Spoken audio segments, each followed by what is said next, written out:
Chapter 804.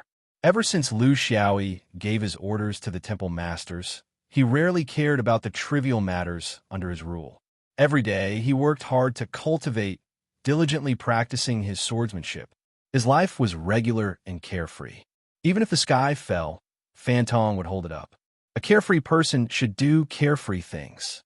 Now, he had begun to experiment with the 5 sword plates in his mud pill palace. He could already shake the virtual sword, and the sword moved according to his heart's desire. The next step was to figure out how to split the sword light. There was a precedent for this, because after reaching this step, the next step was no different from the internal sword. He didn't need to fumble around on his own. He only needed to differentiate according to the method of the senior's inner sword. He was already familiar with the basic principles of differentiation 100 years ago. It was as if he knew that he would reach this step one day. Lu Xiaoyi was already a little unclear. Was he an external sword now, or an internal sword? It seemed like he was involved in both, but also somewhat specious. This was his own understanding of the flying sword. In fact, it was also a change in the flying sword after a setback in the battle during his cultivation. Because he was not satisfied with the speed of the sword spirit's growth, he created the Bo Lang slope. Because he was not satisfied with the power, he created an unbalanced attack. Because he pursued the stars, he formed the 7 stars sword dan. Because he was not satisfied with the Tao realm, he began to delve into the 5 elements. Because he was not satisfied with being suppressed by others, he stubbornly moved the flying sword into his body. Because he was not satisfied with being taken away, he resolutely changed the sword light, splitting the real sword into the virtual sword light, splitting the virtual sword. In the foreseeable future, he would still have this kind of dissatisfaction. He would continue to change in this way until he was satisfied with himself, and the gods and Buddhas were not satisfied. He may not be a genius, but once he comprehended the Tao, he could eat for a lifetime. But he was a diligent ant, not perfect, but unswervingly moving towards perfection. Who could guess where his endpoint was?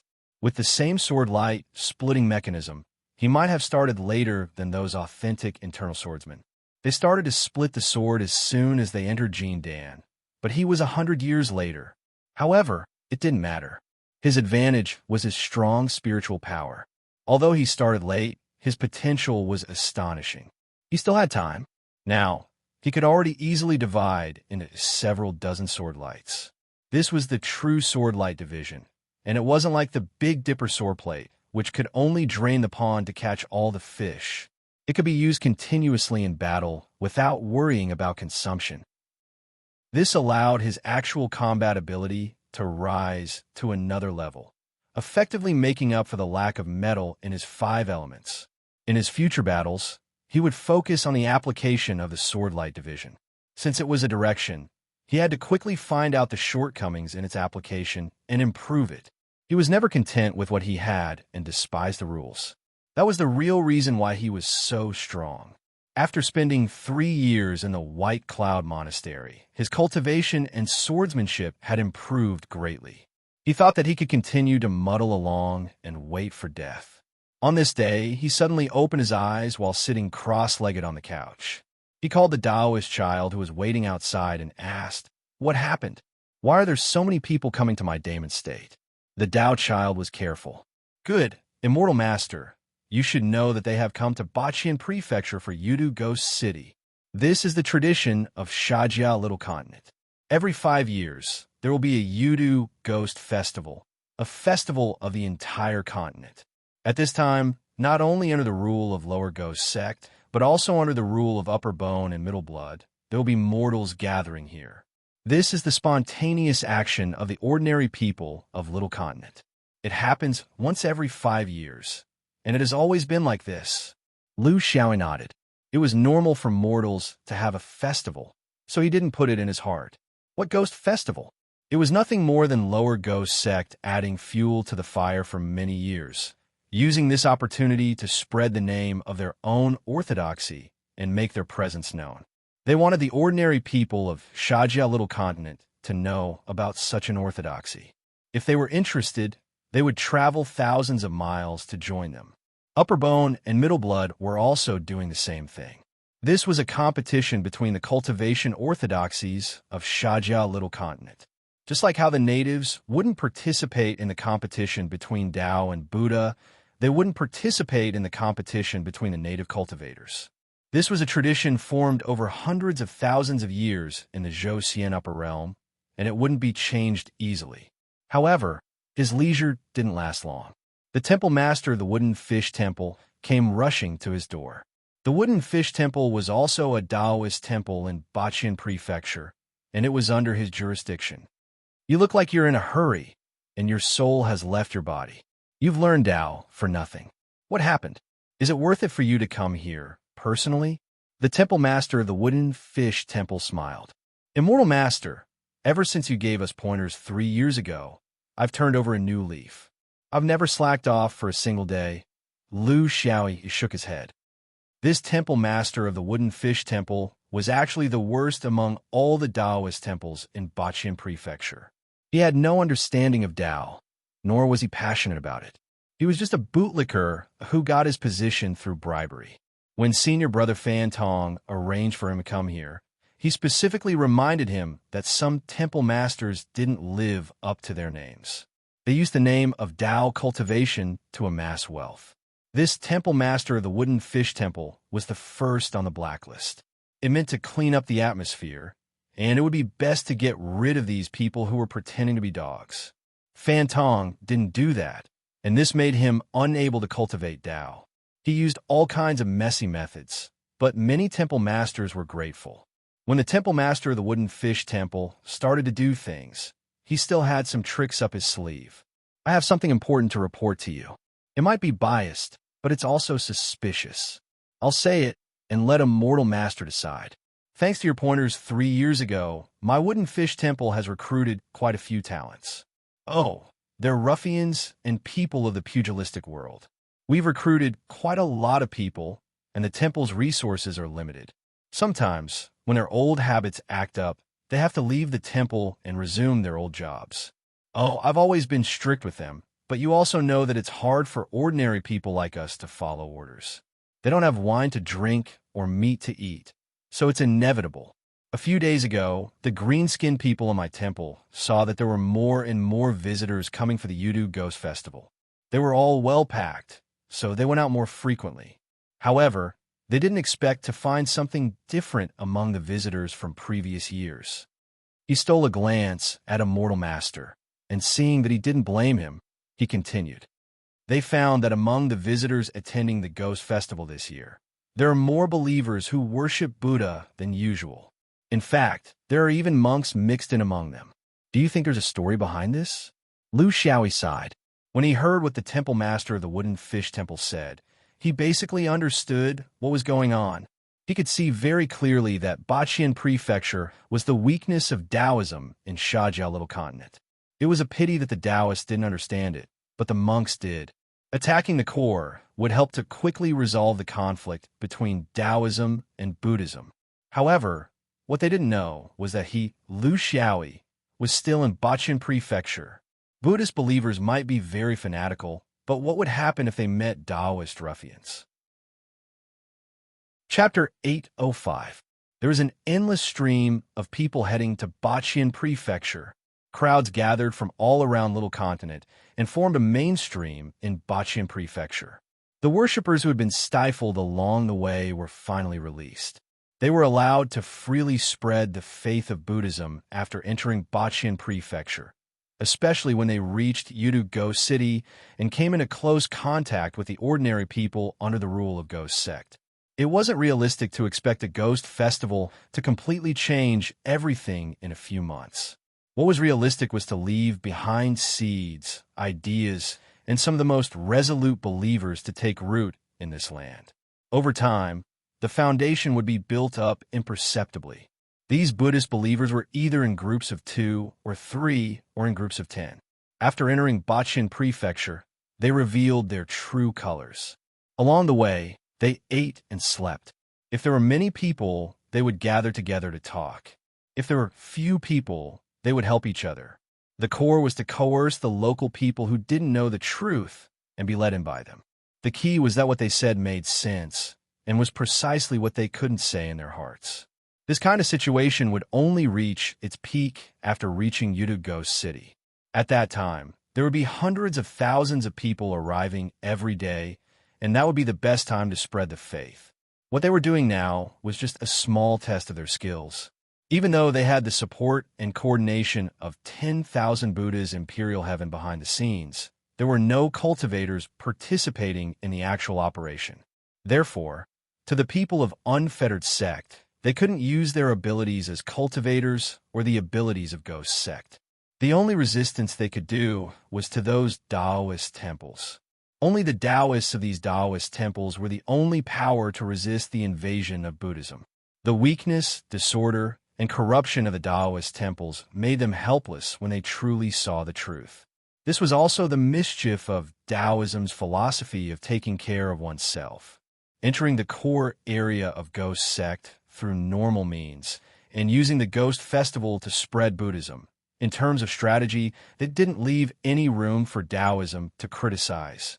As the believers expected, the Taoists of Botchin Prefecture didn't have any room to retaliate. They couldn't be blamed for being too useless. Taoism didn't have a strict system that targeted the spirit of the masses. If they had to find something, it would be something purely technical like astronomy, earth power, farming, and fishing. It was practical, but not convenient. However, even though these Buddhist believers didn't meet any Taoists to recite scriptures and debate with them, the journey wasn't easy. The Taoist priests of Dam Front State were useless, but they were filled with countless local ruffians and hooligans. It was as though all the hoodlums in the world had come to Udu to see ghosts. The Buddhist gathering was interrupted and stopped by them, one group after another, heckling and creating a ruckus. That was gentle. Cheating, swindling, and stealing were the norm. The Buddha speaks from above, while the thief acts from below. Since he had the heart of salvation, how could he refuse to help others? A large number of believers encountered an even larger number of hooligans. Furthermore, there was no need to teach a brawler. They were born with it and were proficient in it. Because they had to stay in front of the dam for a long time, the Buddhists had enough luggage. They did not pay much attention to the quality of life. A ladle of water, a piece of naan, and a piece of ground could solve the problem. But the Buddhists were not particular, but the hooligans were. They wanted to eat meat, drink wine, and after drinking, they wanted to find women. The Buddhists discovered that their luggage, which was originally quite sufficient, quickly began to shrink after entering Daemon State. This was because they had to face all kinds of expenses when crossing the roads and bridges. All kinds of village tyrants, road tyrants, and river tyrants. Just as they were robbed, there would be people swindling them. When the sky turned dark, it was simply robbery. If there was any resistance, the male believers would be beaten up and the female believers would harass them. When the local tyrants started to have no misgivings, unless there was an army present, what could stop them? The Ghost Sect adopted the attitude of not caring about this matter, and they turned a deaf ear to it and turned a blind eye to it. Under such an attitude, it didn't take long for the news to spread throughout Bazian Prefecture. At this moment, it wasn't just the hoodlums raised by the Taoist temple that were making a move, it had spread throughout the entire prefecture. What was the most common in the martial world? Friends, of course. Scoundrels. Brothers, Buddhists are foolish and rich. Come quickly. All the idle hooligans in Daemon State, and even their counterpart from other prefectures, started to gather here. It was another sight. This was the seed that Liu Xiaoyi had been planting since he came to Daemon State. He knew all too well that Taoism was at an unchangeable disadvantage in the competition with Buddhists. It was not something he could change alone. It required the combined efforts of the entire Taoism time and the brainwashing of the mortals. Taoism simply could not do it. If it did, would it still be Taoism? But Taoism still held a dominant position in the cultivation world of the universe. What did it rely on? It relied on the fact that if you did not have to pretend to be a saint in front of the general public, you could show your rogue side. It was impossible to have the best of both worlds. If Buddhists wanted to restrain themselves, they had to endure patiently and guide Buddhists to place their hopes in the next life. They believed that the good they did today would definitely be compensated in the next life.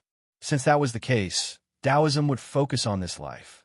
In the 3 years of compatibility, the only thing Lu Xiaoyi did for Damon State was to unify these unconventional things. He did not ask for control. As long as he could spread the news, the hooligans would swarm over. As for how to do it, he did not need to teach them. These things were all experts. Even bodhisattvas had their moments of anger. What's more, even Arhat, Bhikkhunis, and Buddhist monks were not devotees. They were far from reaching the realm of throwing themselves at a tiger. Even clay figurines had 3 points of anger, let alone humans. They had come with a purpose, so it was naturally easy for them to organize. They worked together and resisted. There were also a few times when they beat up the hooligans and made them flee. Thus, the Taoist temple immediately began the second step, regional armed melee. For ordinary people, the thing they could not afford to provoke the most was the local tyrant. They were familiar with the terrain, had the advantage in numbers, and had the foundation of the masses. Perhaps not many people would care if your Taoist temple was invaded, but if someone in the village was beaten up by outsiders, that was a big matter that could not be tolerated. It was a matter of principle. Villages, towns, and clans were the most basic units that formed the cohesion of the people at the bottom. This time, the ghost sect had no choice but to take action, because if they continued to ignore it, it could lead to a large-scale massacre. In their eyes, Buddhists and Taoists were not good things. If they caused trouble, they would have to clean up their butts. For native sects like them, what they were most afraid of was a big power stirring up trouble in their place. They could not chase them away, but they would be annoyed if they kept them. They could only help neither side and strictly restrain the local hooligans, not allowing them to cause trouble. At the same time, they forbade outsiders from spreading Buddhist beliefs in Damon State and provoking disputes. In a practical sense, the monks' spread had failed, while the Taoist defense had succeeded. Chapter 806. However, Lu Xiaoyi knew that this was not the end. The troubles in the secular world had been dealt with, but the problems in the cultivation world had just begun. His despicable method was actually not presentable. It might only be suitable for Damian Prefecture, but it was useless for the prefectures bordering Buddhism. This kind of response was playing the game of skirting the boundaries. The monks were unlikely to continue to forcibly spread their faith, but it was very likely that they would look for him, the initiator, just like how Xiaoyao Taoist went to look for the 1,000 Buddha monks. However, the first to look for him was not the 1,000 Buddha monks, but senior brother Fan Tong and senior sister Kawa. Junior brother Shan's response is very novel. It's also very effective. The monks are scheming and astute, and they won't give up on destroying my orthodoxy. This arrangement is very unexpected, but fortunately, junior brother is quick-witted. Fan Tong praised him as soon as they met. How could Lu Xiaoyi take all the credit for himself? It's all because of senior brother's advice. I don't have any experience in this area. Since I can't stop them, I can only use some common tricks. I have no choice but to let senior brother and senior sister laugh at me. Kawa frowned. I don't mean to blame you, but your way of doing things is detrimental to my reputation. Lu Xiaoyi did not argue. It was meaningless. He was not the person in charge of Sharjah, and he had not really integrated into the core circle of the Xiaoyao sect. Arguing with others was very childish. Moreover, he did not understand the senior sister's temper. In fact, he did not understand the other disciples in Sharjah. He did not believe that a Jean Dan could be so shallow that she did not even have a basic judgment of right and wrong. So, what was the hidden meaning behind her words? Fan Tong waved his hand. It's an emergency. It's pardonable. Junior brother Sean is new, and it's not easy for him to have such performance. Don't be too harsh. Junior sister Kawa, Dan province was originally under your command, so you are most familiar with it. Why don't I trouble junior sister to make another trip and settle things according to Ghost Sect's request? Kawa turned and left. She was probably going to restrain the various Taoist temples in front of the dam. Before Lu Xiaoyi came, this place was under her control for at least 10 years. No one was more familiar with these Taoist treasures than her. After Kawa had left, Fan Tong sighed. Do you think Kawa is too strict? Can't you tell what's important? Lu Xiaoyi said seriously, I've only been in Shajia for a short period of time, so there are many things that I'm not familiar with. I think senior sister Ka Wa has her reasons. Fan Tong changed the subject. Junior brother, what do you think of the factional strife within Carefree Travel? Do you think it's unfair? Lu Xiaoyi understood what he meant. People have close relatives and distant relatives. Families have distant relatives, not to mention a sect like Carefree Travel. For cultivators who have been in the Carefree continent since the beginning of their cultivation, it's human nature to treat the sect like a rider and reject new followers of unknown origins. After all, from the perspective of contribution, loyalty, feelings, and so on, it's very difficult to truly trust outsiders. This requires time and interaction. But I thought that since we're already under the same roof, we should at least show a willingness to maintain contact and not set up artificial defenses against each other. Senior brother, please forgive me for speaking bluntly, but how many people like us are willing to submit? I'm not blaming anyone. This is the truth. When the elders of Carefree Travel pulled us into the sect, they didn't want to add trouble to themselves, did they? Separation will definitely happen. This is destined. But if they don't want to eliminate it, but instead expand it artificially, then the cracks will only grow bigger and bigger. It'll only increase internal friction, and it won't help at all. Fan Tong nodded. Junior brother Sean sees clearly. You have a Taoist heart. Unfortunately, not everyone has a Taoist heart. There will always be those who think they're better than others. In the 3 years of Shajia, junior brother, did you see anything? Lu Xiaoyi smiled bitterly. In terms of preaching, we Taoists are not even worthy of carrying shoes for Buddhists. So I don't think that under such competition rules, we Carefree Travel have any chance. We can guard against it once, but we can't guard against it next time. If it's always like this, junior brother, I will probably find a chance to get rid of this task. Fan Tong pointed at him. Junior brother, you're very sharp, but since you're here, without my approval, I'm afraid you can't leave. Unless you leave the sect. But you're right about one thing. My Taoist sect is not only free and unfettered. Including the other Taoist sects, we have never won against Buddhism in the mortal world. Lu Xiaoyi had long suspected this. Then, Carefree Travel has never been driven out of Shajia. Why is that? Taoist Zhao's Jade Slip doesn't seem to mention this. Fan Tong sighed. For cultivators, a continent's ownership is determined by the gains and losses of mortals. Is that possible? In the end, we still have to do it. The premise of doing it is when the other party is at the end of their rope. Lu Xiaoyi understood. Just like Carefree Travel now, being forced into a corner, the core foundation is unstable and being invaded. Then, I've ruined everyone's good fortune. Fan Tong smiled bitterly. It's not your fault. You don't know. Our original plan was to take advantage of the Buddhist invasion to provoke a chess game. Solve this problem. The reason why I didn't tell you, I admit, is because your identity as a new addition has not been recognized by everyone. Junior brother, don't blame others. If you want to blame someone, blame me, your senior brother.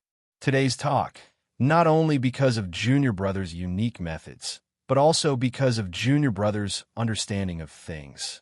Isn't it too late for me to say it now? Lu Xiaoyi didn't care. He wasn't a petty person, and it was impossible for him to hold a grudge just because others didn't trust him. Living in this cultivation world, one had to adapt to the way this world interacted. The universe didn't revolve around him, Lu Xiaoyi. It's not too late. If you say it, it's never too late. I, your junior brother, also know how to cooperate. But senior brother, I still don't understand. You said that you plan to provoke a chess game, and your words have the intention to take the initiative. Do you think you'll definitely win? Also, why do you have to provoke a chess game when you're at the end of your rope? What's so special about it? Can't it be resolved in advance? Fan Tong shook his head.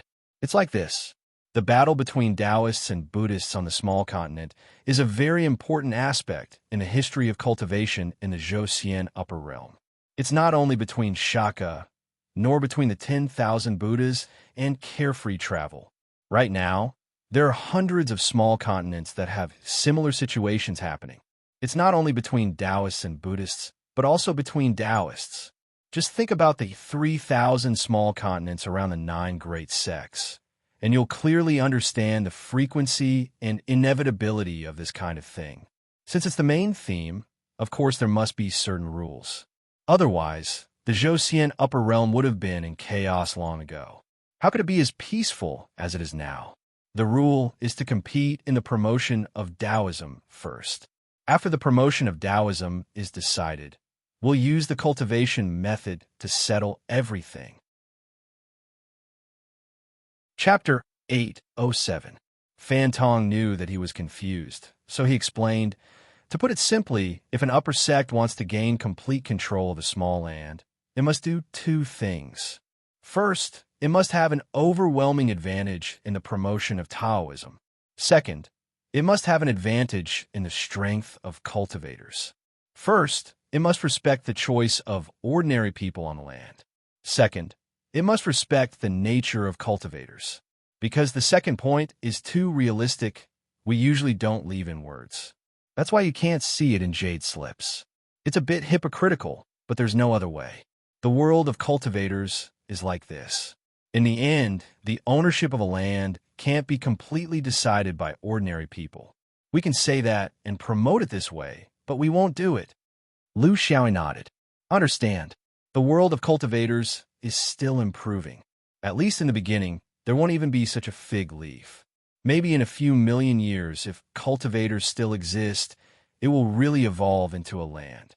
In the future, the millions of ordinary people living on the land will be the masters. Fan Tong smiled. Yes, this may be the trend, but who can really see it? When one side, such as Buddhism, has an absolute advantage in the promotion of a small land, it can apply to the heaven and earth chessboard and ask for the final battle of strength. If it can win, the land will belong to it, and there will be no possibility of taking it back. Of course, the inferior side also has the right to ask for the battle of the heaven and earth chessboard to stop the spread of Taoism. Just like last time, we lost, and everything will go on as usual. Lu Xiaoyi's heart skipped a beat. This was a bit too much information. Wait, we lost last time, but why hasn't it been judged that we lost Shaka? What's the difference between them and us initiating the bet? If there's no punishment, what's the point of the battle? Fan Tong explained. This is a very complicated procedure to determine the ownership of the land. I'll tell you 2 points, and you'll know why we chose the battle of wagers. The final battle to determine the ownership of the land is not decided by the 1,000 Buddhas or Xiaoyao, but by the heaven and earth chessboard. If it judged that the spread of the Buddhist orthodoxy in Shaji Little Continent had reached a large enough advantage, it would think that this was the final battle. Those who could enter the heaven and earth chessboard in the end, the disadvantaged side could have 10 people, while the advantageous side could only have 6 people. Previously, when we proposed the bet, it was because we judged that we were not at a disadvantage to that extent. Therefore, he wanted to take advantage of the earlier bet to chase the Buddhist forces out of the central blood sects territory. In the end, our strategic judgment was correct. The heaven and earth chessboard didn't think that Buddhism had an absolute advantage in spreading Taoism, so it tacitly agreed that this wasn't the final battle. Therefore, both sides could send 6 people. However, our tactical judgment was wrong. 6 against 6, we lost. That was why little Lu Shaka changed his team, including me. We've all been swapped out over the past few decades. Xiao Yao has a lot of problems like this in other little lands, so he's a little short on manpower. That's why you're here. Do you understand?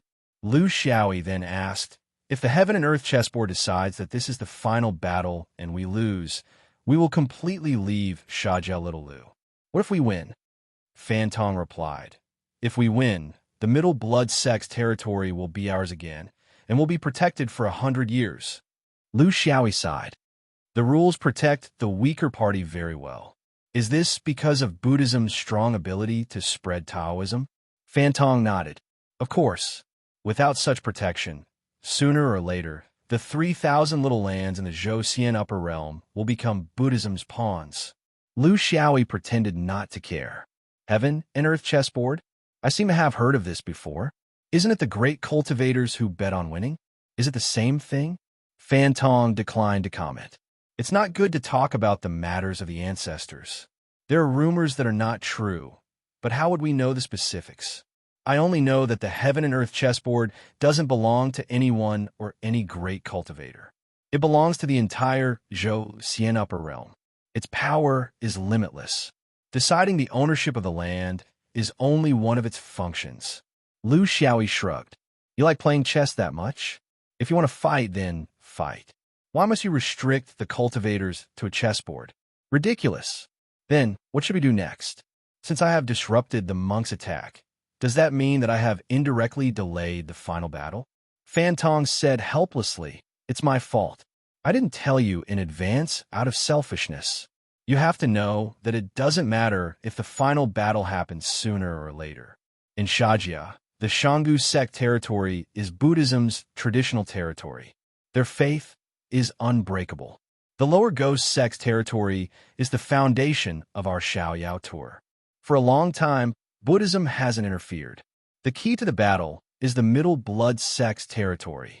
If we drag this on for too long, the Buddhists will be deeply involved and their faith will be firm. Then, even if we win the final battle, it will be difficult to completely eliminate the influence of the Buddhists within the protection period of 100 years. This is the reason why we immediately chose the final battle once we realized that we could not control the situation. We cannot give the Buddhists too much time to consolidate. Lu Xiaoyi said, Then what should we do? Go easy. What if we go easy and let them expand their orthodoxy, but they don't challenge us? They're waiting for Buddhism to take root here. What should we do? Fantong sighed. That's what we're worried about. If we take the initiative to challenge them, it's likely to be 6 against 6. When they start to challenge us, it'll be 10 against 6. But we'll lose precious time. It's difficult. Lu Xiaoyi did not think that he was responsible for the situation that had developed to this point. Who told Fantong and the others to be so secretive? Moreover, even if he didn't stop them, Buddhism could still delay the challenge after invading Ghost Sect. They could just hover around the red line determined by the chessboard of heaven and earth. In fact, there was no difference between slowly strengthening the popularization of Dharma to the ordinary people in this area while wandering. What do you think? Why don't you say it? Fantong wasn't really a good-for-nothing. After interacting with Lu Xiaoyi, he found that this new disciple's brain circuit was very clear. Maybe he had some special ideas? Lu Xiaoyi spread his hands. I'm new here. I just understood the rules. What ideas can I have? But I think that since we don't have any particularly effective ideas, the least we can do is to go against Buddhism. As long as they're uncomfortable, we're comfortable. Judging from Buddhism's direct attack on Damien State, they seem to be in a hurry. They're in a hurry, but we can't defend to the death. Whether it's Damien State or the other states, as long as we stabilize, they'll definitely make a move. Then we'll see what they're thinking. Chapter 808. Lu Xiaoyi's method was also a method that couldn't be helped. Since they couldn't compare to Buddhism in spreading their orthodoxy, their passivity would never change. Due to his unfamiliarity with Shajia's overall situation, the position of Baiyun Monastery Master in Baqian State was returned to Kawa. He regained his freedom and didn't need to be responsible for a specific area. In other words, he returned to a state of pure cultivation. This was very good. A problem that could be solved with fists shouldn't be dragged into other matters. He realized that Zhou Xian's method of solving problems in the upper realm liked to use chess games. Whether it was major cultivators or minor cultivators, they were all used to it. Although he still wasn't sure whether this chess game was that chess game, this wasn't the main point. He also finally understood why Taoist Master Zhao said he wasn't suitable to be in charge of a small land. In chess games, he didn't have the ability to devise strategies. It wasn't hard power, but soft power. His only responsibility now was to assist Senior Sister Ka Hua in maintaining the security of the Ghost Festival. This was something he ought to do. After all, gathering all the hoodlums in Baqian State was his doing. Everyone was afraid of a large-scale confrontation between mortals during the Ghost Festival. Carefree was afraid, myriad Buddhas were afraid, and Ghost Sect was even more afraid. Fortunately, With the concerted efforts of the cultivators, the incensed mortals slowly calmed down under strong restraints. Only then could the entire ghost festival proceed smoothly within the normal boundaries. During his inspection, Lu Xiaoyi saw the silent protest of the Buddhist believers. Although they were already forbidden from spreading their faith to the people of Baqian state, it was reasonable for them to organize themselves and chant Buddhist scriptures in a fixed circle. Floating in the air, Senior Sister Kawa said indifferently, "Originally, they should have already started a vigorous preaching in Baqian state by now. And we can decide the time to issue a challenge according to the progress of the Buddhist preaching. Do you think we're all pampered sect flowers that we don't even know that there's a large number of pilgrims and Buddhists in the crowd? Since there's no order, why do you have to act on your own?"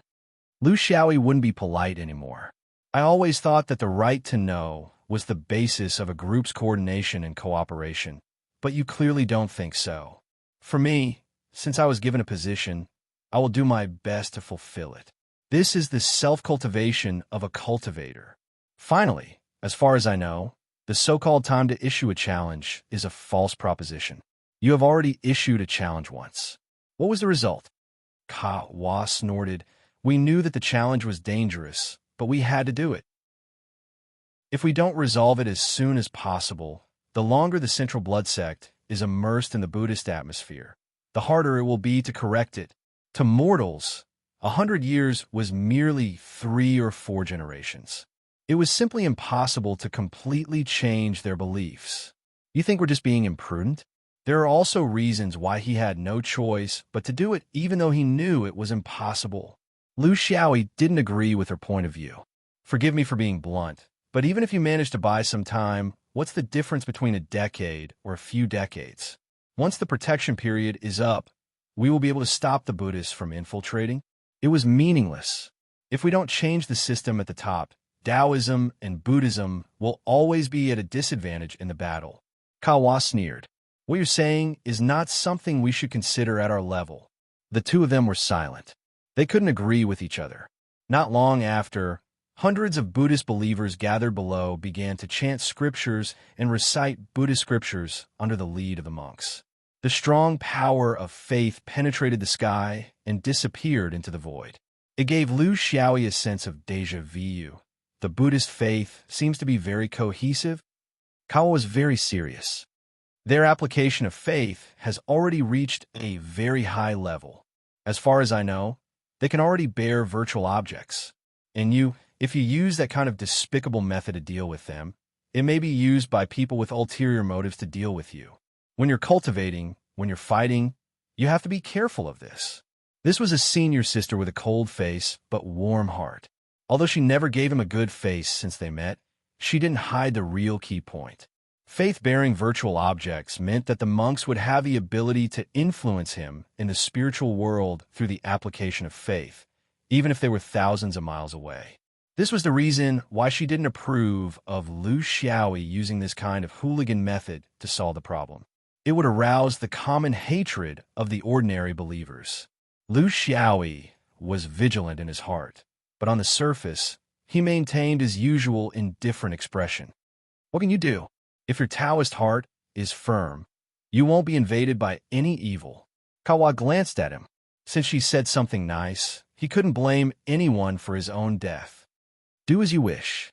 But the battle of the chess game will most likely fall on our generation of cultivators. You'd better be mentally prepared. I know you have some ability, but the monks on the other side are not easy to deal with. They have the intention of using 6 people to deal with 10 of us in an attempt to completely control Shajiao Little Lu. They have also been mobilized several times. Your unorthodox methods may not be in the eyes of these orthodox Buddhist disciples. Lu Xiaoyi took the opportunity to ask, "The heaven and earth chessboard, I'm very unfamiliar with it." Senior brother Fan Tong also didn't explain it in detail. "What do you think, senior sister?" Ka Wa sneered. "Senior brother is old-fashioned and follows the ancient rules. I won't say anything that shouldn't be known by Jean Dan. Actually, in my Xiao Yao Yu, this isn't much of a secret. You just entered the sect later, so you don't know much. After 100 years, what else would you not know? The heaven and earth chessboard is only a Taoist instrument in name, an instrument used by perfected cultivators. However, this is only what is known to the outside world. In fact, there are other mysteries within it.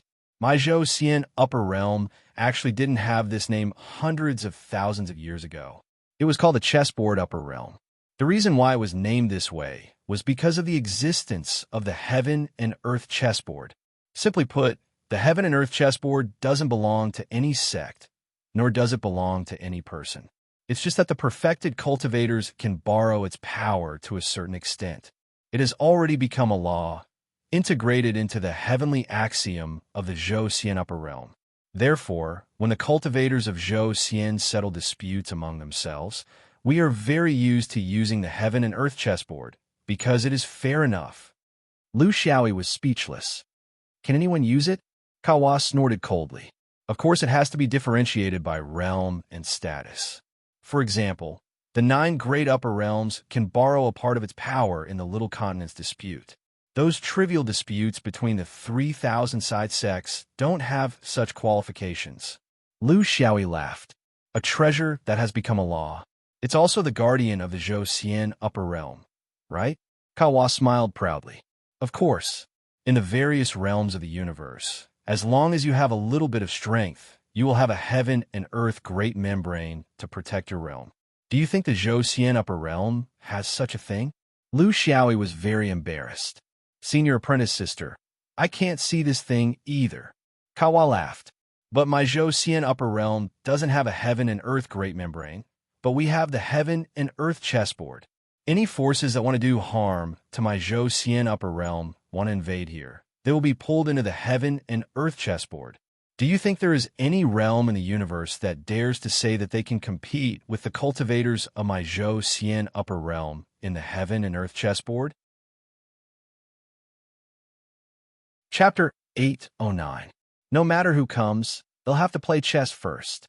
No matter how many come, the chessboard may still have secret helpers. This is unbreakable. Kao was disdainful. These cultivators from the outer lands were not knowledgeable enough and only knew how to take advantage of others. How can a divine object like the heaven and earth chessboard be biased towards one side on purpose? If that's the case, how can it transform into precepts? The basis of the chessboard is to ensure that Zhou Xian will never be ambushed in the upper realm. As for the chessboard, what kind of realm's strength can surpass Zhou Xian's in terms of cultivators?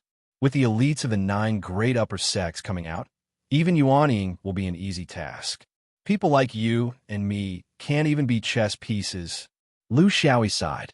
The battle style of the upper realm of Zhou Xian did not seem to be very friendly to swordsmen. He had only been here for a few decades and had already participated in a life and death game on the chessboard. Now, he had to do it again. Is it Chinese chess? Kawa knew that this fellow knew nothing about chess. He was just an idiot. However, most cultivators who came from unorthodox backgrounds were like this. They were limited to their own little world. How could they have the opportunity to view the world from the perspective of the entire realm? You're underestimating the ability of the heaven and earth chessboard. The heaven and earth chessboard can be set up with any game. Go, Chinese chess, Liubo, Zaishi, Fengwu, Tanxi, Shuanglu, Pu, and so on. Each game is different depending on the realm, the number of people, and the situation. For a battle like ours, if we don't set up the Go in Chinese chess games, it's the Liubo competition. In Lu Xiaoyi's mind, the Liubo chessboard immediately appeared. Horse, king, rook, pawn, minister, pawn, minister, pawn, horse, king, rook. This was the predecessor of modern Chinese chess. When playing, 6 chopsticks were thrown. The 6 chopsticks would determine which of the 6 pieces would move. 2 people would take turns throwing chopsticks to determine which piece to move. It was up to the heavens to decide which move to play, but there were many choices for which move to make, and it all depended on the player's wisdom. Later on, Chinese chess evolved to the point where the will of the heavens was removed, and it all depended on one's wisdom. However, it was still more scientific to add a bit of luck, because nothing was changed by one's will. Heaven determined a part of it, and man determined a part of it. Obtaining an inevitable victory by chance seemed to show the true colors of a hero. If it's a situation of expulsion where Buddhism has the advantage, then Kawa smiled. Then we'll have 3 more pawns, and we'll be at the top. Who threw the chopsticks? Wong too, but the chopsticks are derived from the chessboard of heaven and earth, so it is impossible to cheat. How troublesome. Couldn't they just have a good fight in the sky? Do you have to set up these rules and regulations to restrict me? If I really go out of the universe, would I still have to bring the chessboard of heaven and earth with me? Kawa looked at him with disdain. Letting the cultivators get used to the chessboard of heaven and earth is to guard against the attack of the universe's powerful forces. At that time, every cultivator would know what they should do and how to do it. As for the battle outside the universe, that's another matter. Lu Xiaoyi was very curious. I rarely read the history of Zhou Xian, and the records of this part of history from tens of thousands of years ago are also vague. I just want to ask, has our Zhou Xian been attacked before? Kawa was melancholy. History is hidden in the long river of time. If you don't reach that position, who can really understand it? It seems like it has been attacked before, but it definitely wasn't taken down. Otherwise, would there still be Zhou Xian now? Lu Xiaoyi laughed. The people of Zhou Xian probably didn't understand the story of a wolf turning into a 5-ring.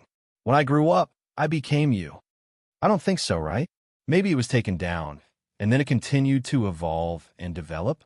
In any case, the chessboard of heaven and earth protects this world, and not a specific person. Well, this might also explain why the chessboard of heaven and earth was changed to Zhou Xian. The mortal pilgrims and believers who were under the control of the 3 cultivation forces no longer took the initiative to preach, nor did they stay for long. Like normal tourists, they stayed for a few days and then left. The gangsters in Bachin Prefecture also received a warning. The ones who took action were the lower ghost sect, whose influence among the locals was deeply rooted. Right and wrong disappeared without a trace, but this wasn't the end. The mortal affairs were just the surface, and the battle between Taoists and Buddhists had just begun. This was going to be the battle between cultivators. He also wouldn't study the Liubo and Shuanglu because of this. There was no need. Swordsman, just sharpen your sword. Lu Xiaoyi didn't have many urgent things to do now. As for the undercover mission, this was a long-term thing. In the short term, finding Zhu Cheng was the most important thing. The most important thing was who was the Yuanying who pushed back their memories. He wouldn't be grateful to Xia Bingji just because he got a beauty for a year because of the memory reversal. He knew very well that if Xia Bingji didn't pull him into the cocoon space, even if that Yuanying didn't make a move, he would have been turned into slag under the bombardment of a group of Jindan. Therefore, there was no room for reconciliation. How to find the Yuanying? There were about 2 ways. One was to go to Red Hill and find the Red Earth Chamber of Commerce. The person behind them must be related to the Yuanying. The second was Xia Bingji. This woman's master was very powerful, and with the influence and connections of the Huangting Taoism itself, it wouldn't be difficult to find out who did it. He didn't want to trouble the woman because of the unclear relationship between them. He didn't know how to face it, let alone ask for information. The most important thing was that his current strength wasn't enough to deal with a high-level Yuanying in a normal face-to-face battle. He actually had another stupid way, which was to not ask for help. If the Yuanying came from the 9 great sects, he only needed to walk around a few divine mountains to find the whereabouts of the Ju City sword spirit. The connection between the swordsman and his sword spirit couldn't be completely hidden, but this kind of search was full of uncertainty. How could he go to the mountain gate when the swordsman was at the mountain gate? The premise of everything was his own strength. The only thing he could do was to leave a message to Yu Hu. It was the most suitable thing for him to do, and he hoped that this guy would bring him accurate information. In Shajia, he became a complete idler and had the power to control his own time. As far as he knew, Senior Brother Fantong had taken his advice and started to guard the few provinces bordering the 2 sides.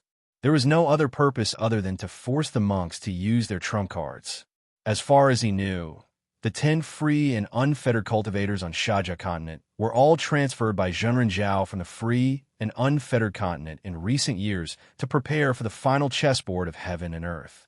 Among them, there were a few senior brothers.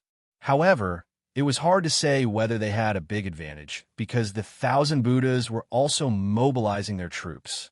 There were many similar continents around the free and unfettered travel that were fighting with the 1,000 Buddhas and other Taoist sections. No one knew which continent would change first, so it was impossible to mobilize the strongest experts here. Their current combination was the strongest response that the free and unfettered travel could come up with. Chapter 8:10. It continued to be calm, the calm before the storm. His life and cultivation had a very regular pattern. It was so regular that when he arrived at Chow's bun shop in the early morning, he would be able to make it in time for the first steamer of big buns. He liked to eat buns, especially those with thin skin and big stuffing. It would be accompanied by a big bowl of golden yellow, sticky millet porridge and a plate of seasonal pickles.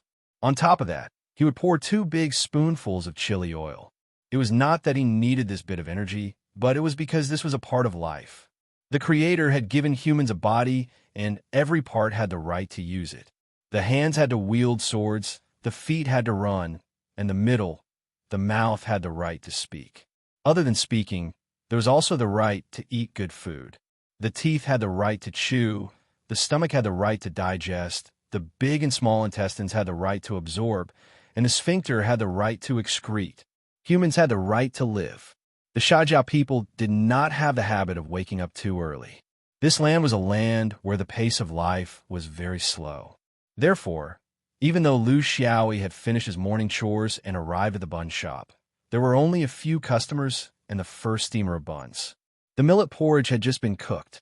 He found a table and faced a customer. It should be Musclehead, who woke up early to work. He was simple and honest with a hint of dullness. Among the customers who did not wake up early, he could be considered a familiar face. The waiter brought over a plate of buns. Just as it came out of the drawer, the snow-white skin of the buns was steaming hot and emitted a faint, meaty aroma. Lu Xiaoyi took the dipping plate and poured a little vinegar. He nodded towards Musclehead and pointed at the can of chili oil in front of him. He politely said, "Excuse me," although this was just a matter of thought to him. In the mortal world, not using the special abilities of cultivators was also a kind of tacit understanding among cultivators. Musclehead silently picked up the can of chili oil and handed it over.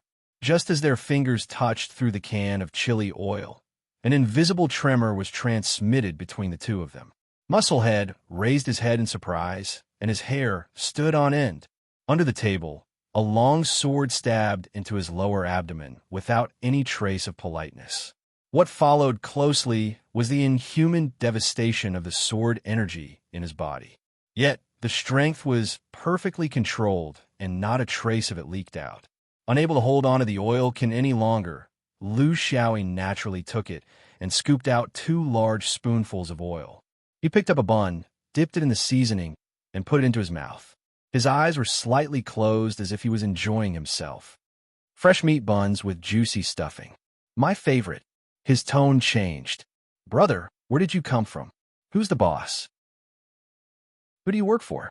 Musclehead could only feel thousands of blades piercing through his body, severing all his meridians, acupoints, dantian, and even his soul was no longer intact. His throat was also trembling, and his voice was intermittent and hoarse.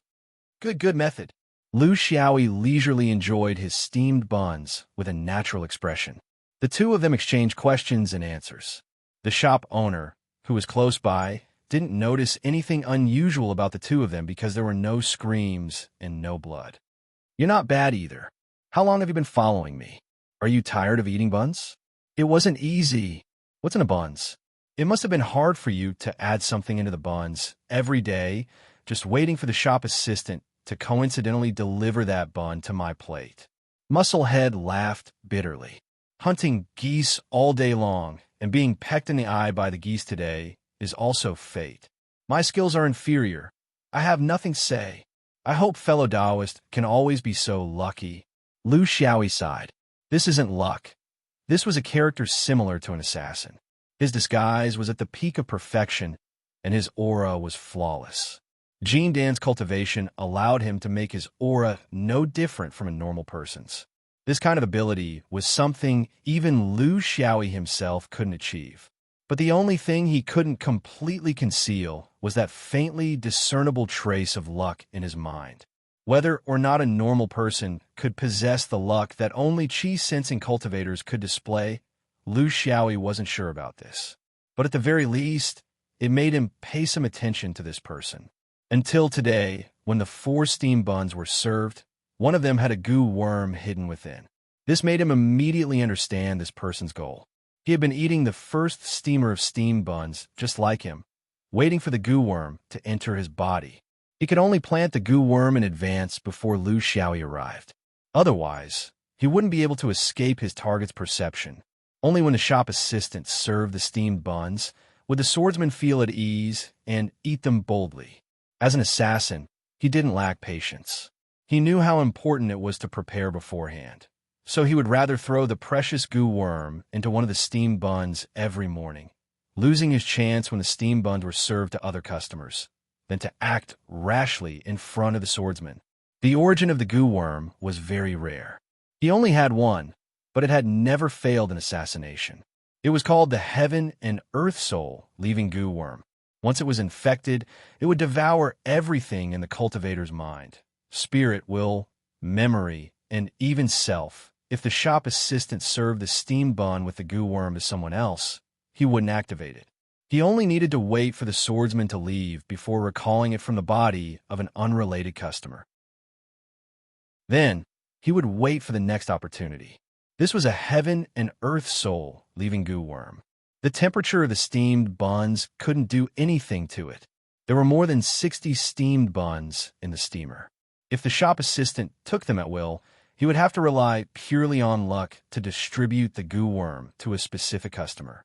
He also wouldn't try to control the mortal shop assistant. This was the cautiousness of an assassin.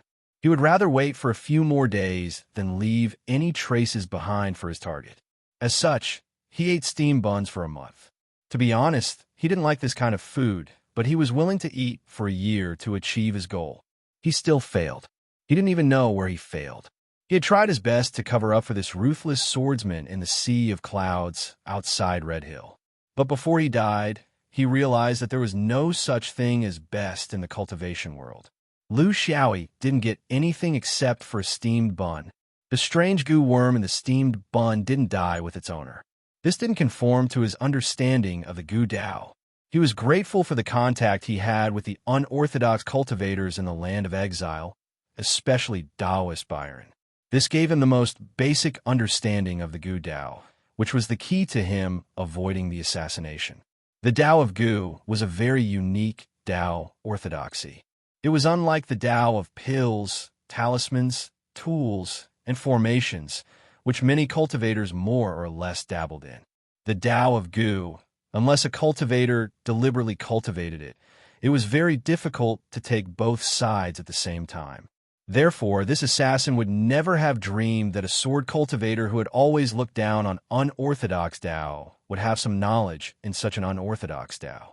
He was really haunting, but he wasn't sure which group had sent them.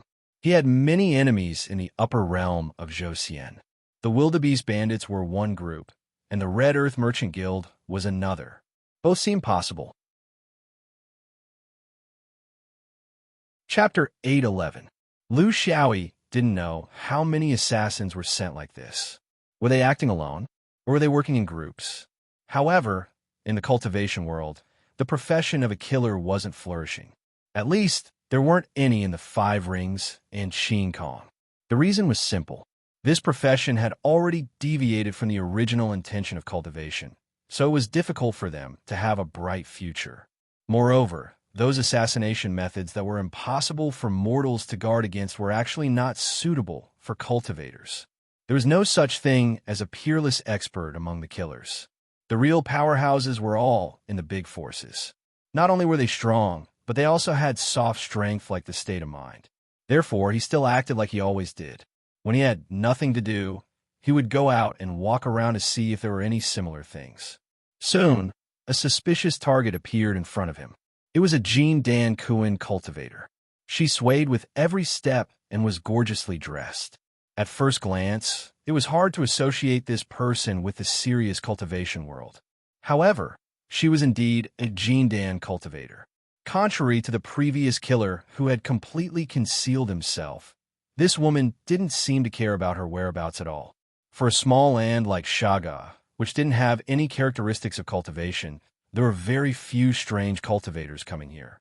This woman was obviously new to Shaga, so her behavior was somewhat strange. It was still early in the morning in the bun shop. A woman swayed to his table and sat down gracefully. Her beautiful eyes were filled with affection as she lightly opened her red lips. "I haven't eaten for a few days. Young master, please give me a meal." Lu Xiaoyi frowned in disgust. "You have 2 buns, so eat your own. What's wrong with you? Don't you know it's very dangerous? You don't look like a female cultivator.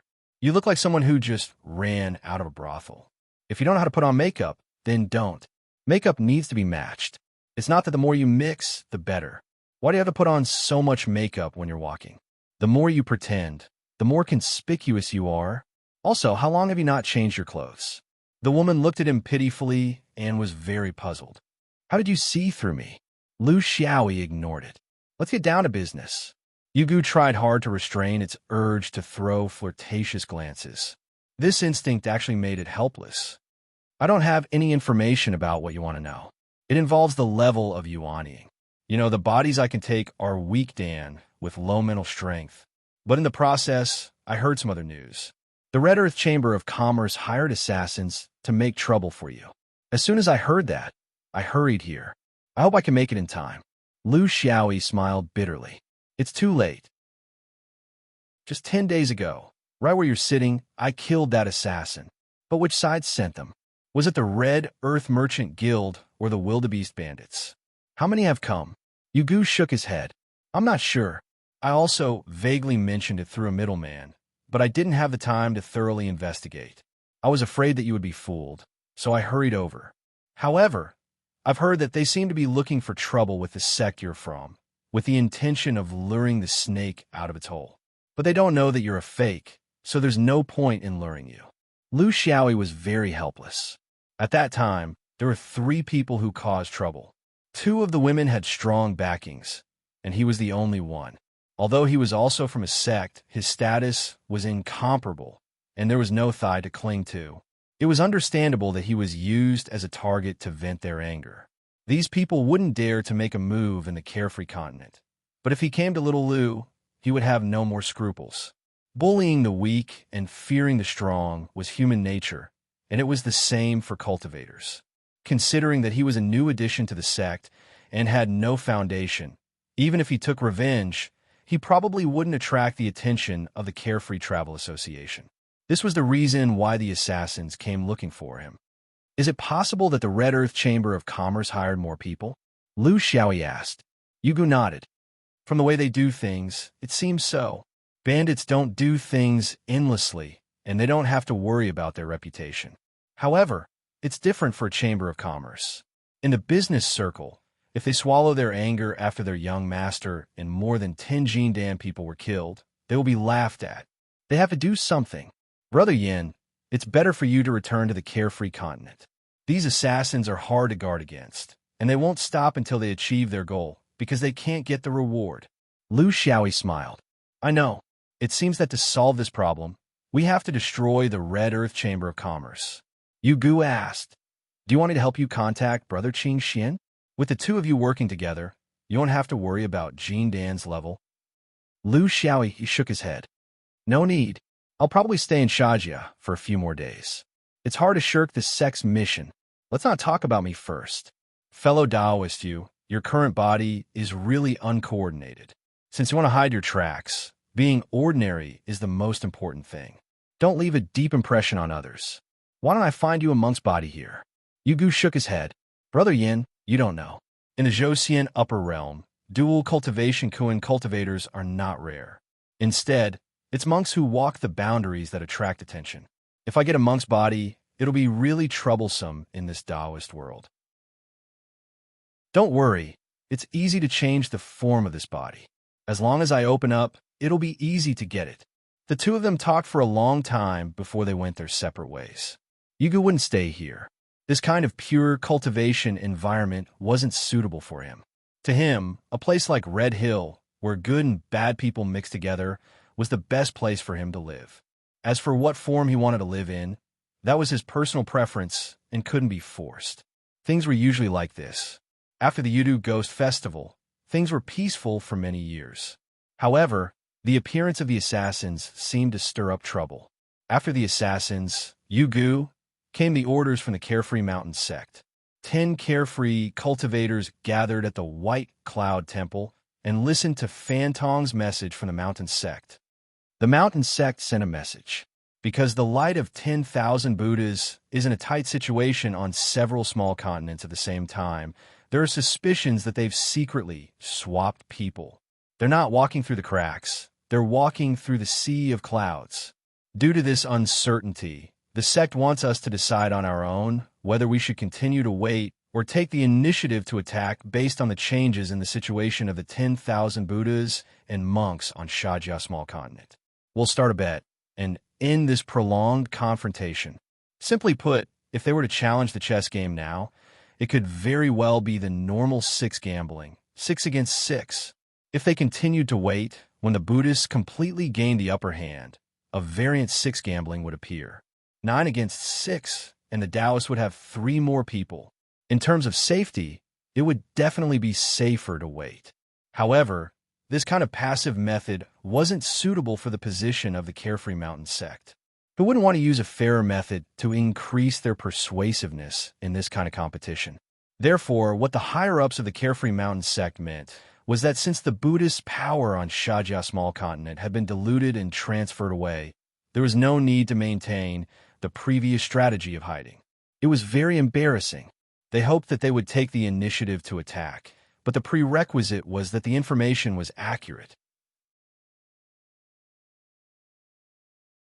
Chapter 8:12.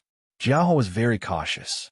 Is there a situation where the Buddhists are deliberately mystifying to lure us into a trap? We all know that out of the 10 arhats of the 10,000 Buddhas in Shaka, 6 of them are dragon-subduing arhat and tiger-subduing arhat.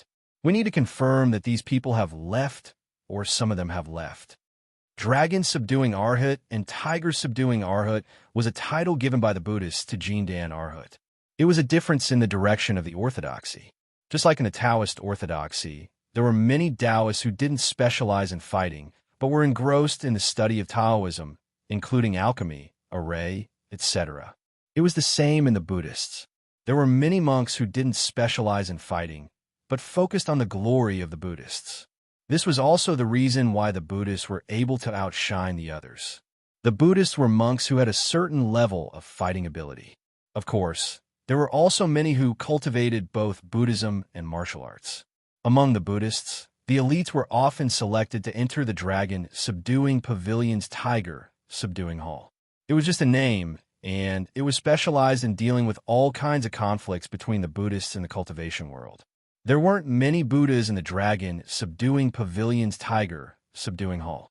They were all around 100 people. For a Buddhist with thousands of arhats, the conditions to be selected were quite harsh. Compared to the Taoists, they were more powerful than the so-called elite disciples of the Taoists. They were similar to the senior brothers of the Taoists. 6, or at least 6 Buddhist disciples. This was a huge pressure. In fact, Xiao Yaoyu's arrangement of forces on Shaji continent was not as good as Xiao Yaoyu's. They only had 3 Taoists at the level of senior brother, including Fan Tong.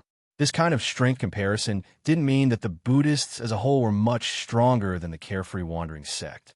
It was just that the Carefree Wandering sect had disputes with people on more small continents, so their strength was relatively scattered. In addition, the Carefree Wandering sect's orthodoxy was somewhat carefree, so in terms of organization, it was always difficult to make ends meet. Kawa's worry was the same as almost everyone except for Lu Xiaoyi.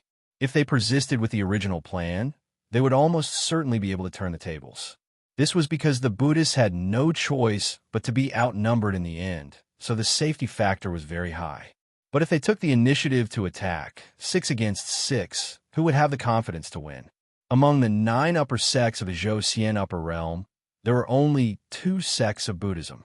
However, it could also be seen that their strength was slightly above that of the free and unfettered travel. But now, for some unknown reason, the higher-ups of the sect had been provoked and wanted them to take the initiative instead of being passive. This put them in a difficult position. Fantong's decision was still neutral. 1 month. I will go with junior brother Zhuo Li and junior brother Gu Huai to the land controlled by the Buddhist sect to investigate their situation. If the news from the mountain gate is accurate, we should not delay. If the Buddhist sect has a trap for themselves, I will also report it to the mountain gate and continue with our original plan. Everyone unanimously agreed, and it seemed like there was no better way. Lu Xiaoyi shook his head and sighed as he watched this discussion. He was beginning to suspect more and more that the immortal Zhou upper realm as a whole had the ability to do anything to the 5th ring. If the same situation took place in the 5th ring, why would the sect discuss their orders with you? He wouldn't be ambiguous either. Once the manpower was allocated, they could start with a single order. Of course, if the same group of Supreme Jin Dan of a Xinyuan, 3 pure ones were here, why would they need to wait for orders from the mountain gate? Their brains would have turned into dog brains long ago. But it was completely different here. It might seem very democratic. The mountain gate only expressed their intention, and they could decide the specific rules themselves. With such a mindset, how could it be possible to dominate the universe? But he would not say anything. This was the cultivation tradition of the free and unfettered travel for hundreds of thousands of years. Not to mention a small Jin Dan like him. Even a young god and a half-immortal could not change it. He could not even change the fact that this was another Jin Dan. So what else could he talk about? Moreover, he did not even think that he had the chance to participate in the 6th ring. With the pride of these authentic free and unfettered sect members, 6 out of 10 people would go up to bet on chess.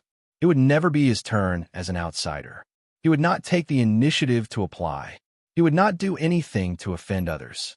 As for Shajiao Little Lu's eventual return to Taoism or Buddhism, it was none of his damn business.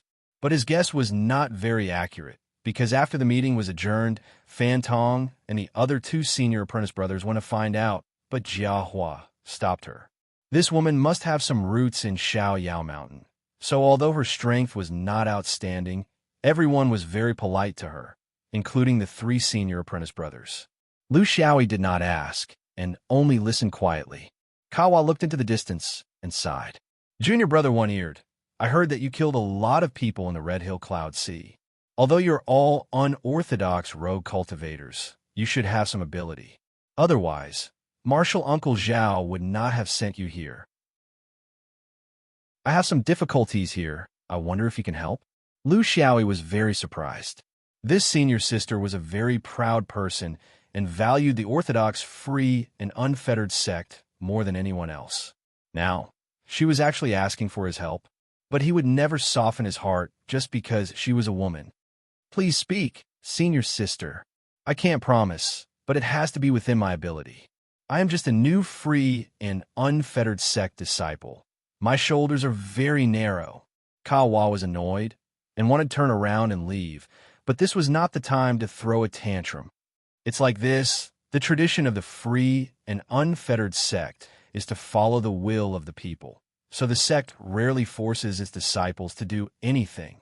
For example, this time, if senior brother Fantong finds out that the other side is secretly cunning, and we continue with our previous strategy of biding our time, then there's nothing to talk about, and we just have to wait for the final 9 against 6. If there's solid evidence that the core of the Buddhist sect has indeed withdrawn from Shaka, then there's nothing to be said. Everyone has done this, and it's not bad to gain some merit in the sect.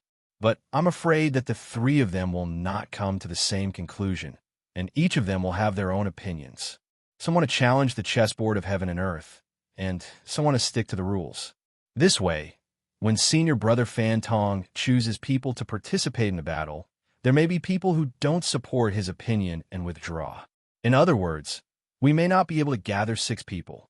Lu Xiaoyi was speechless, Even the small sects don't have such a ridiculous situation. Kawa interrupted him. Pay attention. You are now a disciple of the free and unfettered sect. Think before you speak.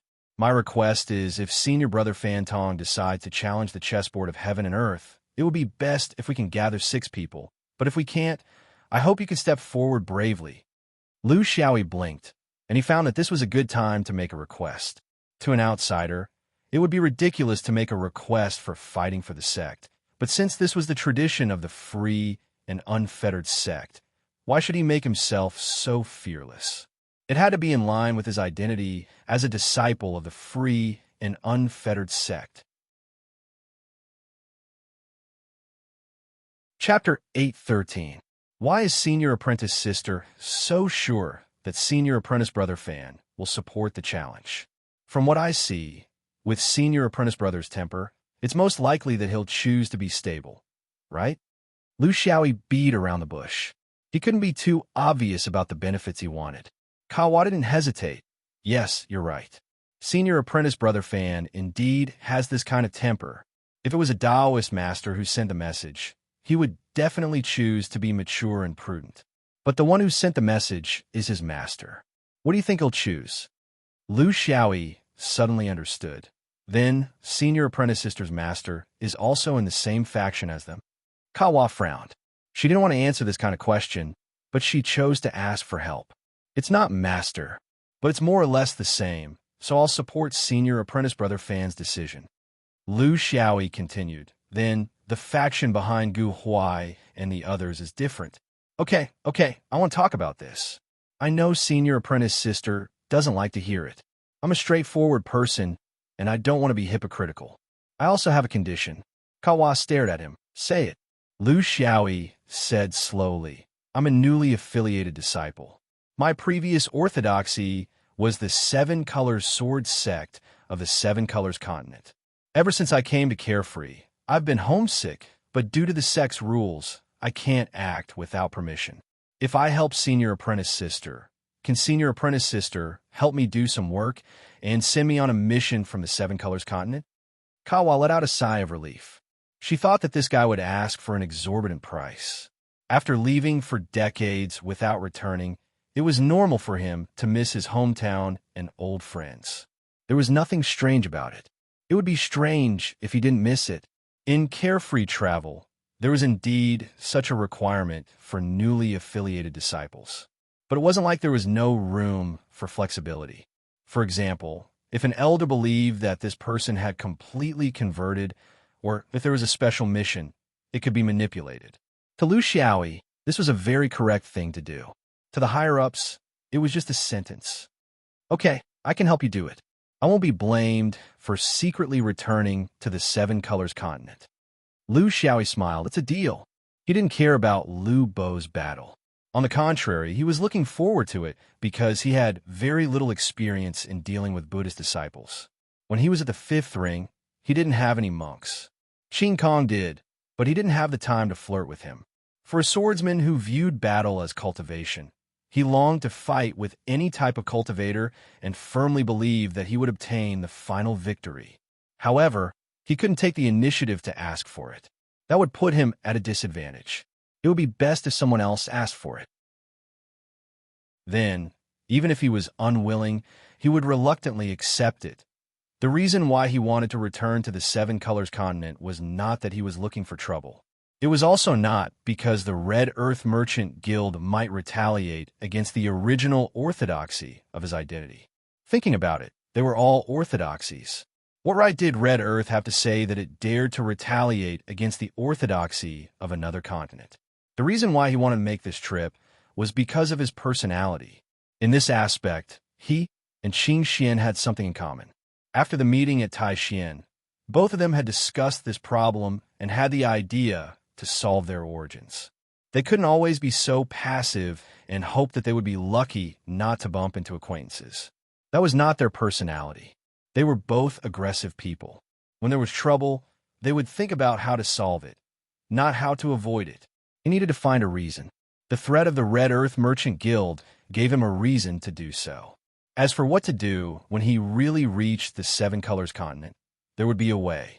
Moreover, he and Qing Xian both privately thought that from a human perspective, it was normal for them to do so. They weren't honest people who didn't return for hundreds of years. If they were so honest, they wouldn't have committed a capital crime. A month later, everyone gathered at Baiyun Taoist Temple again. The thing that Ka Hua was worried about happened.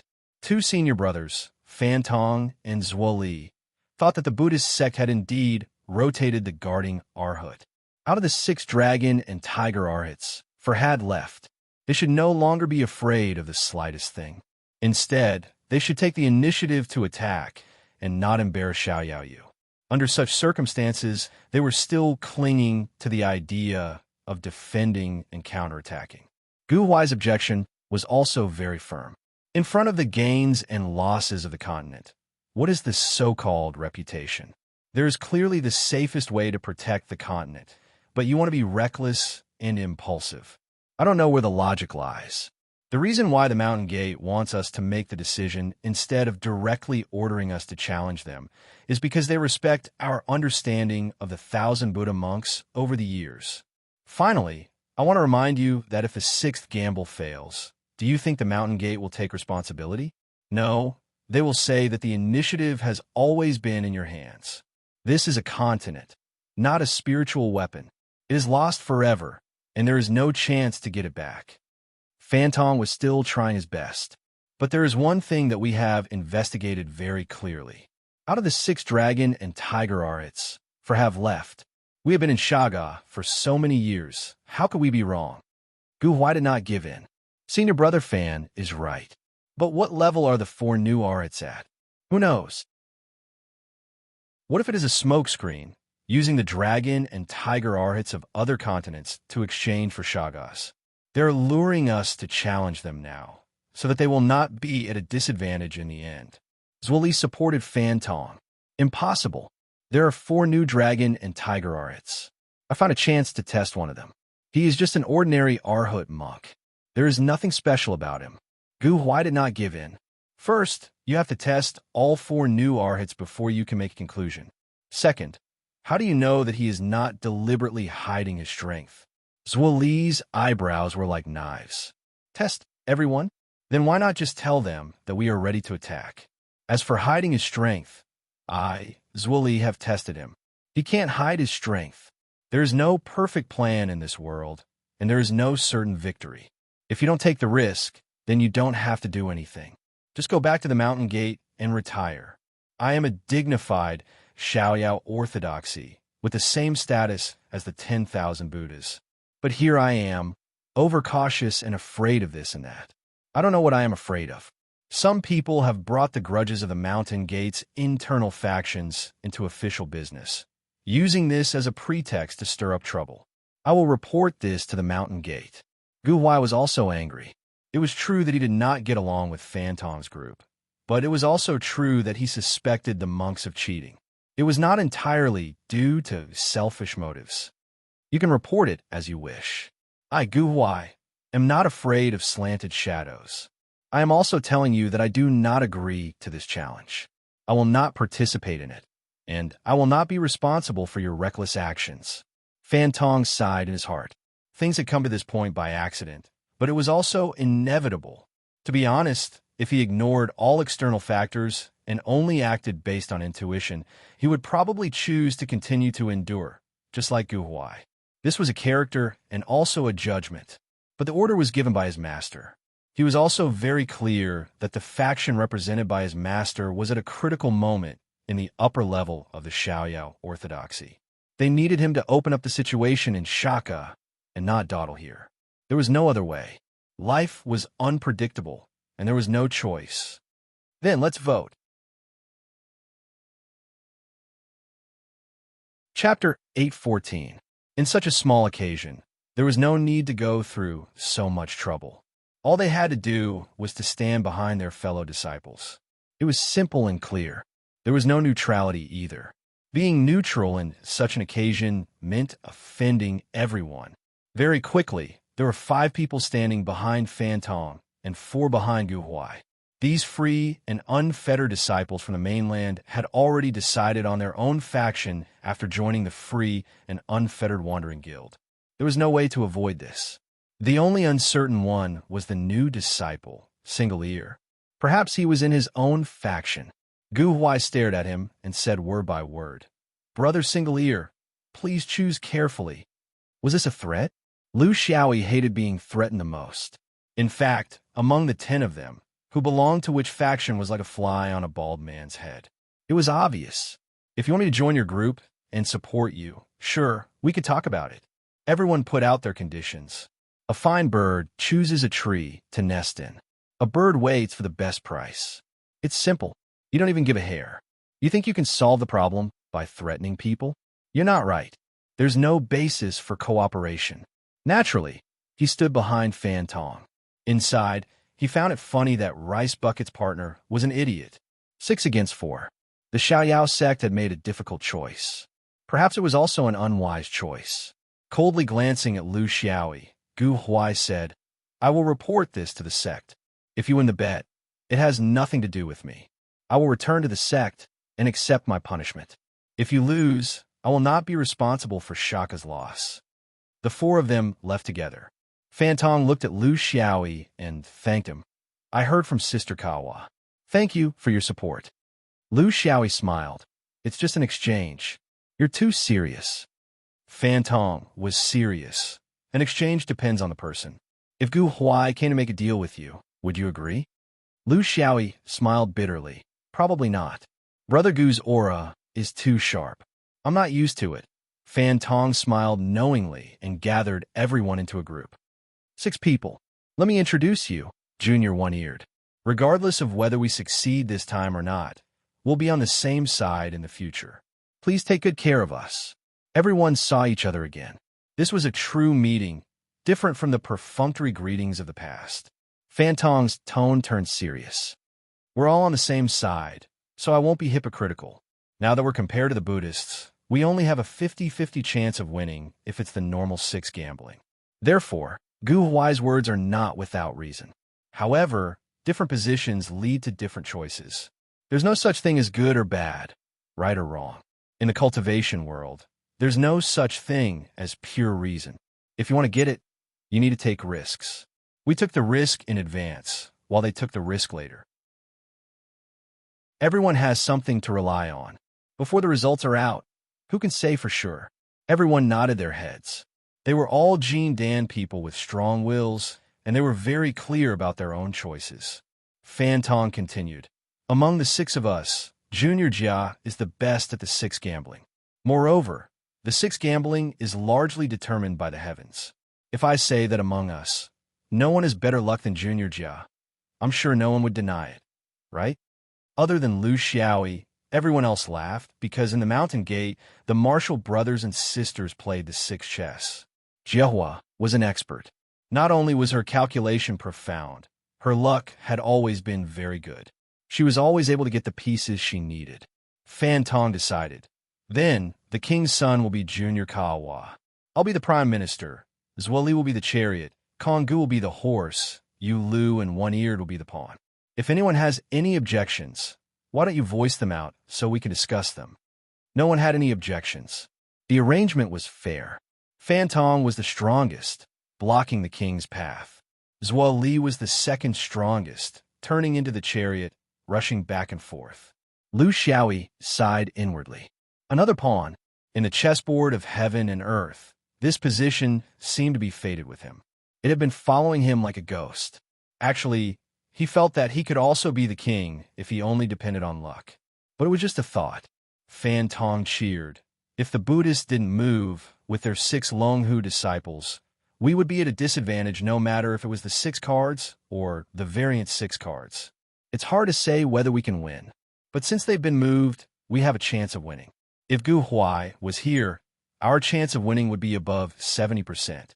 Unfortunately, we're trapped in the internal strife, but even now, the Buddhists are evenly matched with us.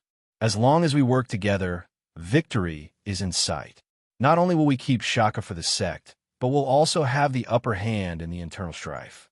This is a heavy responsibility. We can't ignore it. The plan was set. There was no more hesitation. Delay could lead to changes, and changes could be the cause of defeat. Fan Tong lit the incense of heaven and earth. A wisp of smoke rose into the clouds. This was the ceremony to make a request. All that was left was to wait. Lu Xiaoyi still had some questions. He walked up to Kawa and smiled mischievously. Your Highness, I still have some things I don't understand. Please give me some pointers. Kawa said helplessly, Say it. You can't calm down before the battle. Instead, you have so many questions. I don't know how you cultivated your gene, Dan. Lu Xiaoyi laughed. We are unorthodox loose cultivators. We can fight to the death anytime, anywhere. What do we need to prepare for? We just have to fight. Junior brother, I just want to know a few questions. Is the battle between the 6 cards decided by life and death? Are the moves of the chess pieces completely decided by the king? Or can the chess pieces be self-determined to a certain extent? What's the difference between attacking and defending? Does the attacking side have some kind of advantage? How was the battle space defined? Is one side trapped? Or can it be moved around the chessboard? How is victory determined? Are all the chess pieces destroyed? Or is the queen tricked? If my pawn crosses the river, can he still come back? Kawa sighed. This was the trouble of cultivators from unorthodox sections. They didn't know much about the heaven and earth chessboard. They just had to read about it from the ancient records. Hence, there were all kinds of people passing off fish eyes as pearls. This is the 6 cards, not Chinese chess. The rules are different. Let me tell you now. You have to listen carefully. If you really lose your life in there, I won't have to spend any more effort to arrange the rainbow team for you. The heaven and earth chessboard has always been a game of life and death. For a land battle like ours, it's not a battle of orthodoxy between the 10,000 Buddhas and the carefree chessboard. Hence, it's not a game of death. It's a game of life. In other words, if you're injured and can't hold on, you can withdraw yourself. This is allowed by the rules. It's the same as being eaten. Lu Xiaoyi heaved a long sigh. Good, good, good. The game of life is good. Everyone, don't be so nervous. Kawa glared at him. One ear, I'm warning you. If you don't put in any effort and pretend to be injured and leave, everyone's eyes are clear. You can't hide it from them. Although my carefree chessboard doesn't have many rules and is tolerant of the disciples, we can't tolerate such shameless people. If you do this, no matter if you win or lose, you won't be able to escape the sex punishment. Moreover, the agreement between you and me is no longer valid. You have to be clear about this. Chapter 8:15. Lu Xiaoyi laughed dryly. How can that be? Kawa continued to explain. The battle space is around the chess pieces. How can you run around? However, the heaven and earth chessboard is unpredictable, and the space it provides can satisfy the needs of swordsmen like you. So you don't have to worry. As for the difference between attacking and defending pieces, it's only in the first move. This is the same as Chinese chess. As for how the chess pieces move, it's up to the king to decide. If it's up to you, won't you just go around your opponent? Victory or defeat, of course, depends on whether the king is the king or not. Otherwise, it wouldn't be a chess game, but an arena. How can you judge the king's overall plan? Lastly, I have to talk about you, the pawn. In all chess games, except for Go, the pawn's characteristics have never changed. It can only move forward, not backward, until it sinks to the bottom. This is the essence of all chess games in the world. Lu Xiaoyi sighed. I've heard that there's a type of forward that moves backwards and a type of retreat that moves forwards. Kawa glared at him. The prerequisite is that you have to get rid of the status of a pawn. Lu Xiaoyi suddenly had an idea. Can I surrender and betray the king? Kawa ignored him. You could try. Time passed slowly as they waited. This was the difference between the Jin Dan and the perfected cultivators. One had to wait for the order, while the other had to be arranged first. However, in the process of waiting, the members were not allowed to change. In other words, if the myriad Buddhist sect transferred people from other places, it would not be recognized. In the Xiaoyao school, there were 5 people who were silently preparing. A majestic and fearless aura rippled among them, except for Lu Xiaoyi. He continued to cultivate when he should, drink when he should, eat when he should, eat when he should, and continue to eat when he should. It was as if the sixth round had nothing to do with him, which made everyone shake their heads. Fan Tong sighed and told Ka Wa, "Junior sister, these foreign cultivators are not as reliable as our sect. They haven't completely treated the Xiaoyao sect as their sect, so they're not essential. They're just treating this as an ordinary battle and might not be willing to give their all. Junior sister, you have to think more about this in your chess arrangements. You can't give too much responsibility." Kawa nodded bitterly. "Got it. Too bad it's not Chinese chess. Otherwise, he would be the best cannon fodder. The 6 boards of chess is determined by the heavens. I hope everything goes smoothly." On the morning of the 3rd day, while Lu Xiaoyi was eating buns, he saw the clouds in the sky suddenly ripple. There was a strange light inside, as if there was a voice calling out to him. He knew that the match was about to begin. Life and death were small matters, but the steamed buns were big matters. Lu Xiaoyi continued to destroy the remaining food. It was a good habit to not waste food. After finishing his meal, he walked to a secluded area before rising into the sky. Passing through the clouds, he approached the mystical light. Then, he felt as if he had arrived in another dimension. Amidst the clouds, the morning sun shone brightly. Above the sea of clouds, a gigantic chessboard had been formed. Before the chessboard approached, a murderous aura was faintly felt.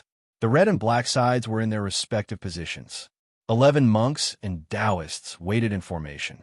Before they could take a closer look, Kawa's slightly angry voice rang in their ears. "Still not in position? Are the buns that delicious? When you die, I'll ask Chao Ji to serve you a tray of buns in front of your grave." Lu Xiaoyi was thick-skinned. He bowed and said, "Sorry for the long wait. The road to the underworld is long. It's better to die with a full stomach." There was no need to find a position, because there was only one position left on the chessboard. The right pawn position of the black chess piece. Horse, king, rook, red pawn, phase pawn, pawn, phase pawn, black horse, king, rook. The two formations faced each other, and the flags were fluttering. However, there was one point. The red side's momentum was obviously stronger. It was not because of the cultivators, but because of the battle formation itself. As soon as Lu Xiaoyi stood on the pawn position, he understood where the difference in aura came from.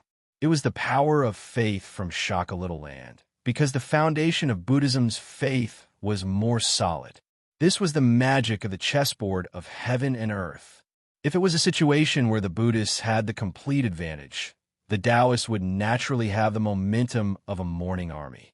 This was also a strategy that matched the balance of the upper realm's orthodoxy of Zhou Xian as much as possible. It was biased towards the weaker side. However, since the Taoists took the initiative to start the game this time, and the situation had not completely collapsed, then it would show its true form. Both sides had 6 chess pieces, and the momentum of the Buddhists was dominant. This was actually one of the reasons why Gu Huai and the others were unwilling to come. The battle became more and more intense. The flags behind each chess piece fluttered loudly. The king's flag was loud, and the carriage and horses were loud. The sound of the little black pawn's flag was covered by it, and it made an inaudible sound. This made Lu Xiaoyi very unhappy. There was a difference in treatment again. There was something wrong with the chessboard of heaven and earth. It did not respect Xiuquan. Zhongming suddenly sounded in the sky. This was the cue to start the game. At the same time, 6 jade chopsticks descended and suspended in the sky above the Chu River and Han boundary. According to the rules, since it was the black side's challenge, the red side should go first. The red side's prince was bald. He chanted the name of Buddha and pointed at the Chu River and Han boundary. Suddenly, the 6 jade chopsticks spun around in the limited space. Immediately, one of them fell out, and there was a huge word horse on it. The red horse's flag let out a war horse's neigh. Immediately, the red horse took a step forward. The battle momentum was high, but there was an uncoordinated sound. "Don't mess with the horse's leg." The black side's prince, Kawa, shouted sternly, "Single ear, stop being noisy." This isn't Chinese chess. There's no such thing as messing with a horse's leg. If you continue to spout nonsense, no one will care about you. You'll be left to fend for yourself. Lu Xiaoyi was resentful. This kind of chess game was far inferior to the white-browed old man's game in terms of momentum. The prince's ability to restrain him was also limited, so he could still spout nonsense. There was no horse's leg. The elephant's eye probably didn't exist. The chessboard was spacious. Maybe there was no rule that the king didn't meet the king. He just didn't know if the pawn had short legs and could only move one step at a time. After the red piece passed, it was the black piece's turn. Kawa also pointed in the direction of the jade chopsticks. After the 6 jade chopsticks trembled for a while, one chopstick also fell out. It was the word xiang, but Kawa didn't mess with the word xiang. She chose to give up. This was the rule of the 6th gambling. Which piece to move was determined by the heavens. But whether to move or not, and how to move, was controlled by humans. This was a chess game that fully combined the will of heaven, humans, and strength. It was full of variables. Next, both sides mobilized their pieces and quickly formed a confrontation on the left side. They were about to enter a dangerous killing trap. Lu Xiaoyi felt bored. The black side shook the chopsticks a total of 7 times, but didn't get the right black pawn once. Unlike the white-browed old man who had rushed in front, this time he was completely sitting on the wall and watching. The left side was fiercely arranged, but the right side was empty. Could it be that the queen had been killed, and he was still here? Could he be blamed? Would Kawa's promise still exist?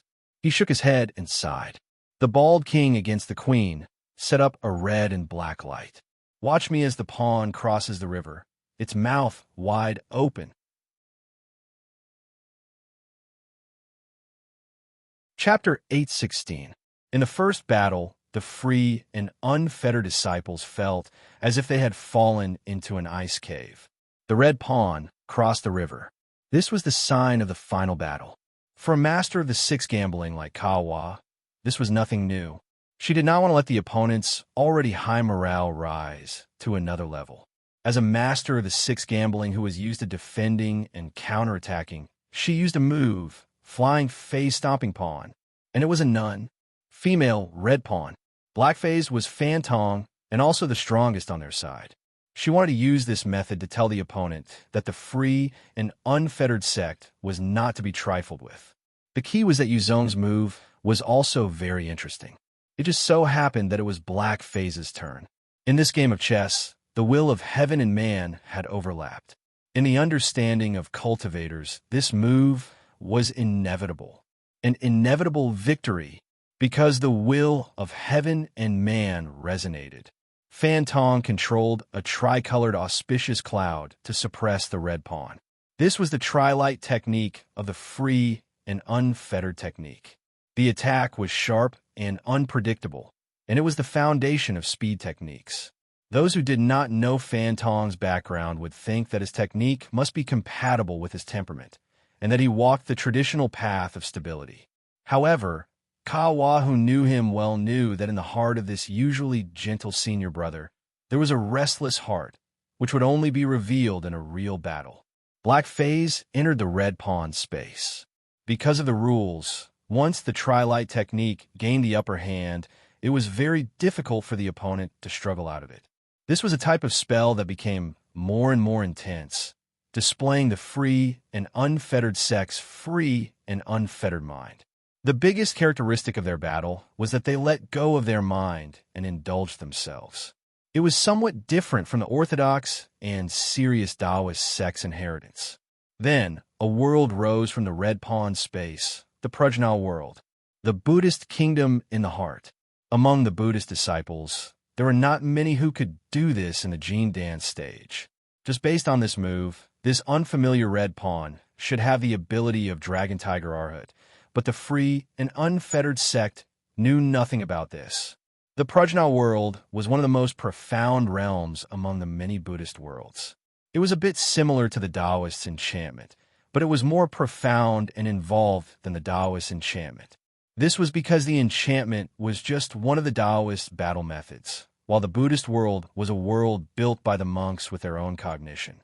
It contained their ideals, spirit, and beliefs. The tripartite light technique galloped unhindered in the great wisdom world, but it just couldn't deliver the final blow.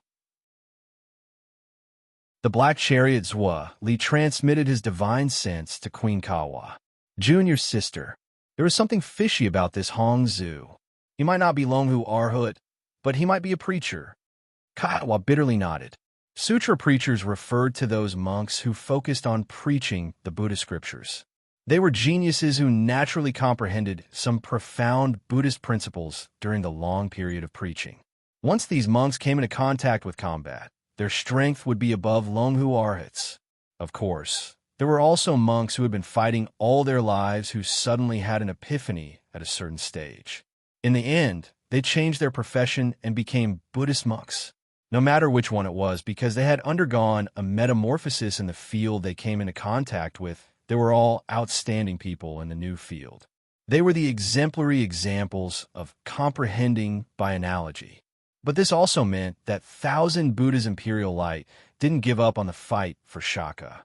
They had indeed changed people, but the one who replaced them wasn't an ordinary monk, but an even more powerful preacher. The tripartite light technique's performance in the Prajna world was getting worse and worse. This was the disadvantage of speed. When the goal couldn't be achieved, the defeat would be even faster. Admit defeat. Admit defeat. It's 2 against 1. It's not shameful to admit defeat. Another discordant voice appeared, and it was still that single-eared person. This time, it wasn't Kawa who reprimanded, but a monk. It's obviously a 1 against 1 battle. How is it bullying with numbers? Mongrel Taoist, don't slander us. The troublemaker's voice was very unconvinced. Isn't that sister-in-law pregnant? Isn't it 2 against 1? Even if you want to fight to the Buddha, I'll accompany you. Thousand Buddha's imperial light technique's momentum was suppressed a little.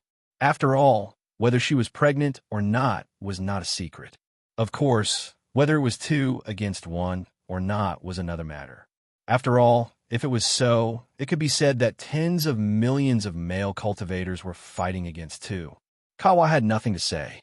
This single-eared person was really a rascal. No privacy could escape from his stinky mouth. Buddhism didn't forbid marriage, but the noise outside couldn't change the course of the battle. Fan Tong's disadvantage was gradually increasing as time went by.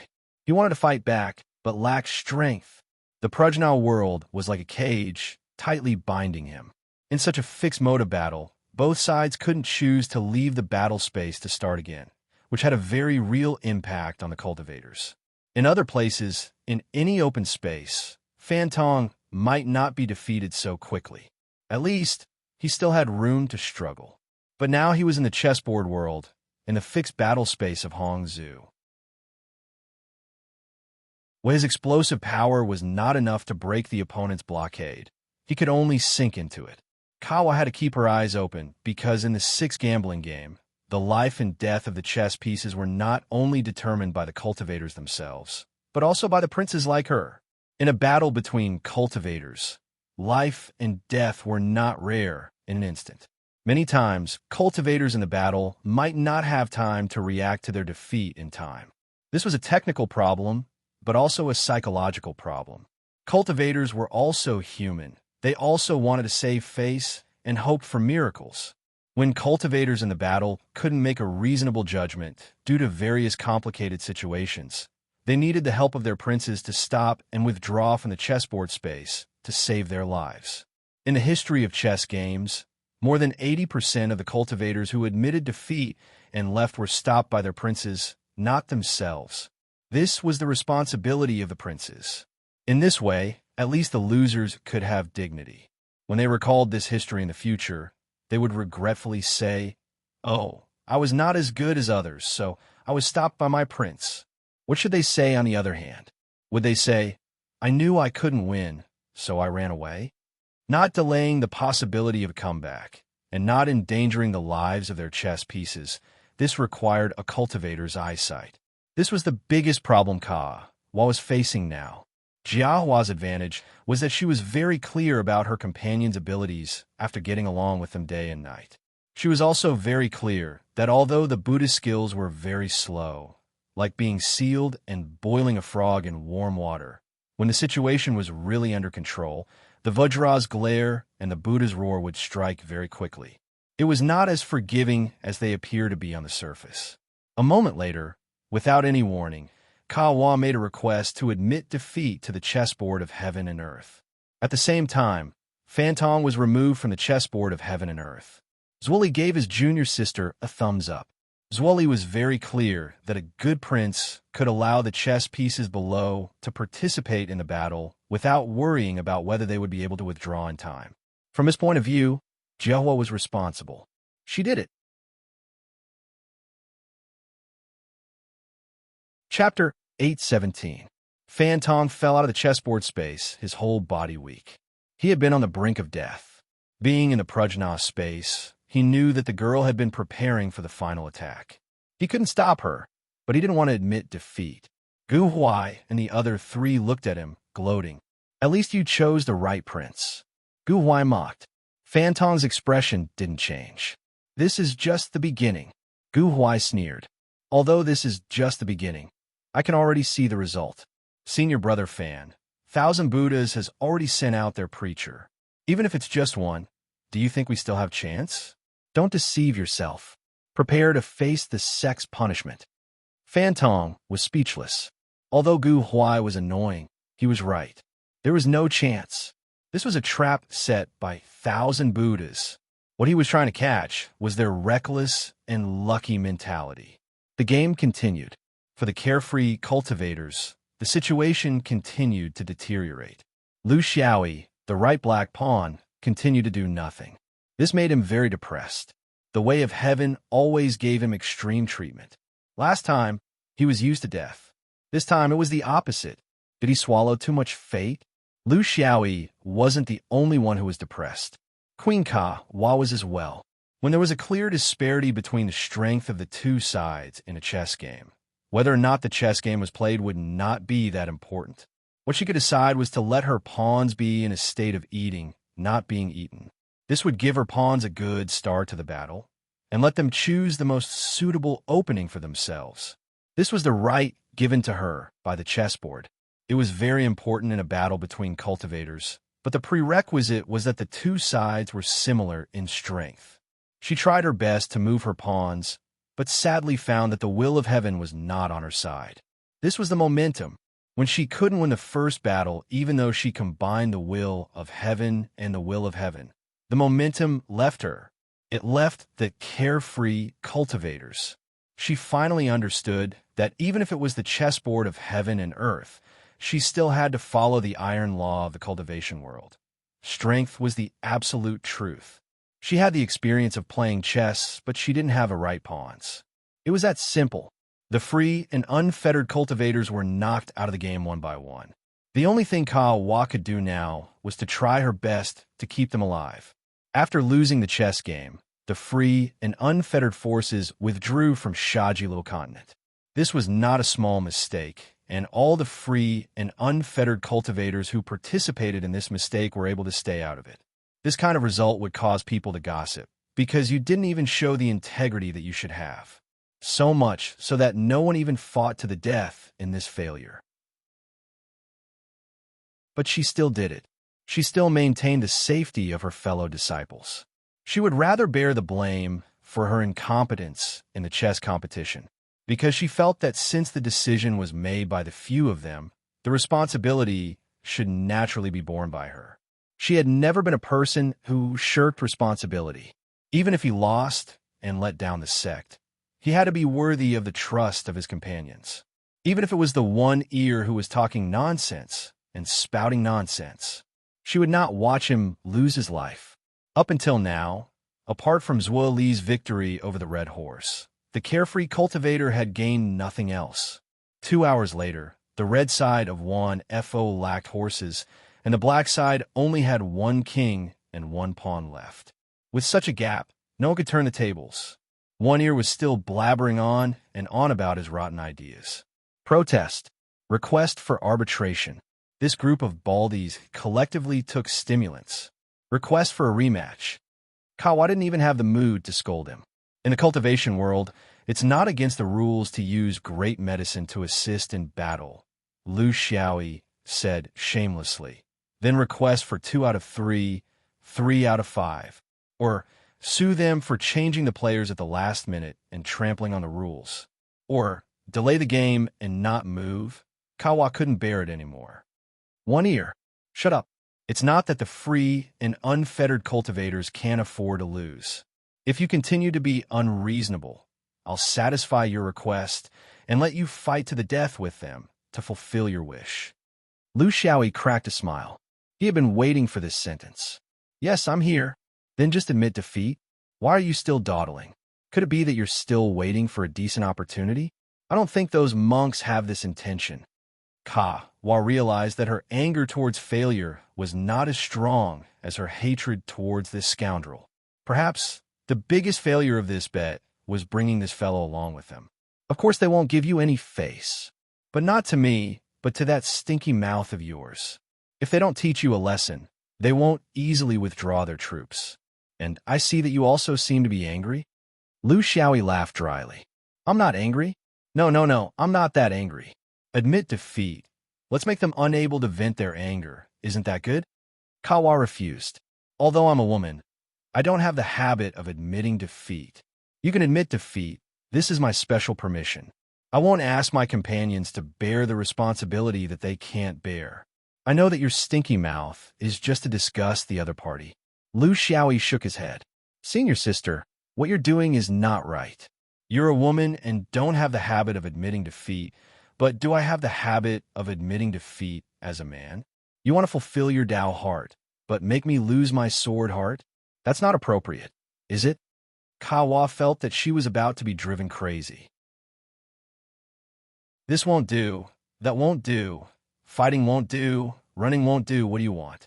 Lu Xiaoyi felt that she was very boring.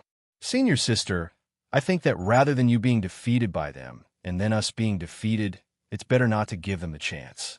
Anyway, it doesn't matter to me. They're closer to you, so they won't come for me. Kawa looked at him strangely.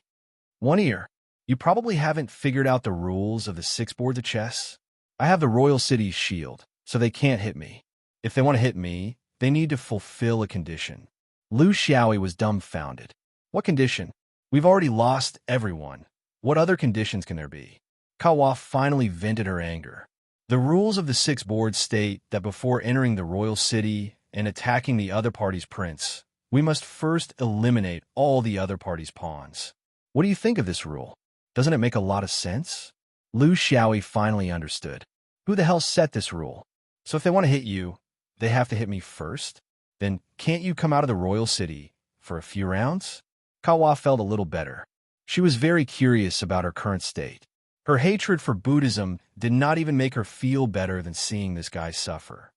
I can't go out. This is also a rule, just like Chinese chess. So you can either admit defeat or get beaten up. I can only express my moral support for you. Lu Xiaoyi said anxiously. You can still make me run. You can't just wait here and get beaten up, right? Quick. Let's quickly sink to the bottom. Kawa was calm and unruffled. Sorry, I can't move you because I can't shake you with the chopsticks. What can I do? Lu Xiaoyi was speechless. I'm the only one left, and you still want me to shake the 6 chopsticks? This rule is too inhumane. Jiahua smiled.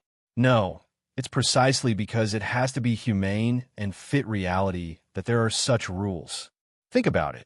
Since ancient times, how many heroes have reached a dead end?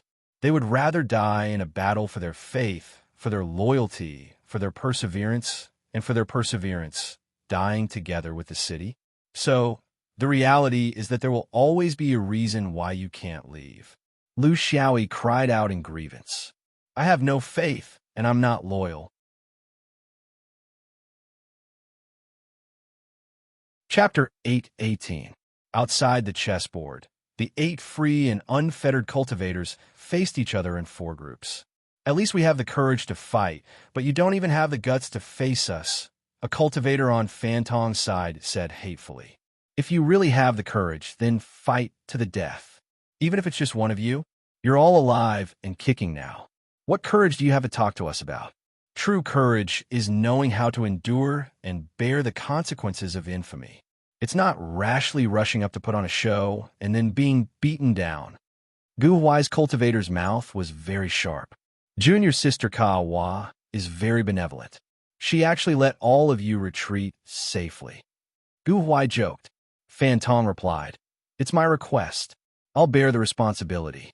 You don't have to be sarcastic here and sow discord." "Me too," Zwoli said without hesitation. Gu Huai chuckled. Stubbornness. They'll suffer later. He didn't think he did anything wrong. The most important thing to be in charge of the Continental War was to control the situation. If he couldn't do that, what was the point of talking about other things? He hated Fan Tong's faction for this. They seemed to be loyal and righteous and considered themselves to be orthodox, but in fact, they were conservative and old-fashioned. The free and unfettered travel was such a good foundation, but after so many years, they had been played like this. They lost everything and still didn't know it. This was the difference between the old and new sections. Their only hope was that with the development of the cultivation world, there would be more and more new cultivators like them. They would go out, see more, and put practical benefits first. This was the direction of the cultivation world in the future. Kawa pointed at the jade chopsticks in the air above the Chu River and Han boundary. The chopsticks spun around and spun around. She smiled and said, "Look, it's not that I don't want to help you. It's that even the heavens don't want to help you. I've thrown the chopsticks dozens of times today, but you've never been thrown out. Tell me, is it because even the heavens despise you for your foul mouth?" Seeing the monks approaching, Lu Xiaoyi curled his lips. "Maybe it's because your hands are foul. I say, senior sister Jia, when the fight starts, you can't use your power to avenge private grudges and push me into the fire pit. If you see that I'm not in a good position, admit defeat for me. Don't drag it out. It's very dangerous." Kawa's mood had become very relaxed. There was nothing to fight for. The outcome had been decided. Now, the fun was to teach this guy a lesson. If it wasn't dangerous, would have forced out your potential. I've heard that you're very impressive in Red Hill. You're challenging a group of people by yourself? Why don't you show your power and prestige to your senior sister? Lu Xiaoyi was very pleased with himself. It's all in the past. It's not worth mentioning. Not worth mentioning. They were all unorthodox itinerant cultivators. For them to be reduced to working as hired thugs for the Chamber of Commerce, their strength was evident. Senior sister, you can't favor one over the other. You've already sent them away, so don't leave me here alone. When I come back, people will talk. Carefree Wanderer came to our sect, but he actually led a foreign cultivator fight to the death in a battle. It won't be nice to hear. Kawa was a little speechless. He was obviously a coward, but what he said made sense. He was also a freak. He continued to throw chopsticks. He threw out everything except for the right pawn. Even she sighed at how this guy was a jinx. The monk's chess pieces were getting closer and closer. The red chariot was already in the attack path, waiting to be thrown to the red chariot's jade. Lu Xiaoyi was still there, asking for benefits. Senior sister, I know that you have a deep foundation in the sect and have a strong backer. Seeing that I, the junior brother, have persevered until the end, can you help me get a carefree mask? The carefree mask was the work of a former carefree, great cultivator. He liked to play around and meddle in affairs. Unfortunately, his subordinates were incomparably tough. He was a rare, great cultivator in the history of the carefree wanderer who was famous for his fighting strength. When he traveled in the human world, he liked to wear a mask, not wanting to stay in the human world. This was a story from tens of thousands of years ago. This great cultivator had long passed away, but the rules of his mask had been passed down in the carefree wanderer. Thus, there were countless legends about the carefree mask. To this day, the carefree mask had become a symbol of status. It represented the core group of disciples in the carefree wanderer. Cultivators who had not reached a certain level of strength and status could not wear it. In the current carefree Jindan group, there were no more than 10 people who were qualified to wear a mask when they traveled outside. Just like the wanderer monk of the 10,000 Buddhas facing the heavens, the Mang boots of the great mystery Middle Yellow, the Tianguan of the Qingwei immortal sect the thorn monk of the bitter Zen temple, the abstinence monk of the Huangting Taoism, the life seed of the Wanyan creation, the ox rider of the Yuanshi cave, and the tattooed head of the human sect. They were all the top cultivators of the upper sex. They were the eldest senior brothers of their level and represented extraordinary power. They had a special status and ability. Kawa's eyes widened. 1 year, you really dare to dream. There are less than 10 carefree masks in the Jindan group. You, a new disciple from outside, dare to covet it? Do you know that senior brother Fantong applied for it for 100 years and still didn't get it? I have some connections in Mountain Gate, but I can't set such a bad precedent. Are you scared out of your wits? What do you mean by persevering until the end? You're only able to persevere until now because the heavenly Tao doesn't like you. Otherwise, you have been kicked down to eat your buns long ago. Fan Tong applied for it for 100 years? With his strength, it would be useless even if he applied for another 100 years.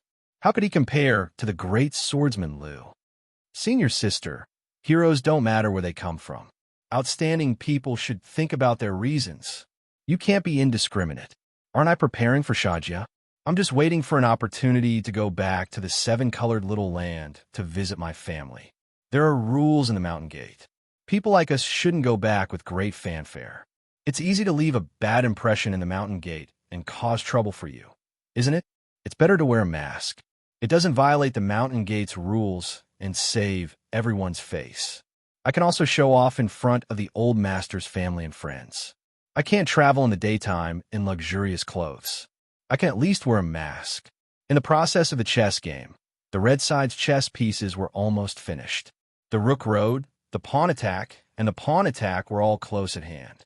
The next move, no matter which chess piece it was, the red side could launch an attack. However, the black side still didn't have a black right pawn. He had nowhere to run. Kawa completely collapsed. 1 year, you're the first one I've seen who can say such a boring reason to show off so openly. You're really hypocritical. You don't even want to pretend anymore. Let me tell you, it's impossible. Even if you can win here, it's impossible. Unless you can get all the monks of the 10,000 Buddhas and consolidate my position in Shajia and gain 100 years of buffer time, maybe I can still mention it to the higher-ups. Lu Xiaoyi's expression brightened. He was waiting for this sentence. Senior sister, if you say so, I won't be sleepy anymore.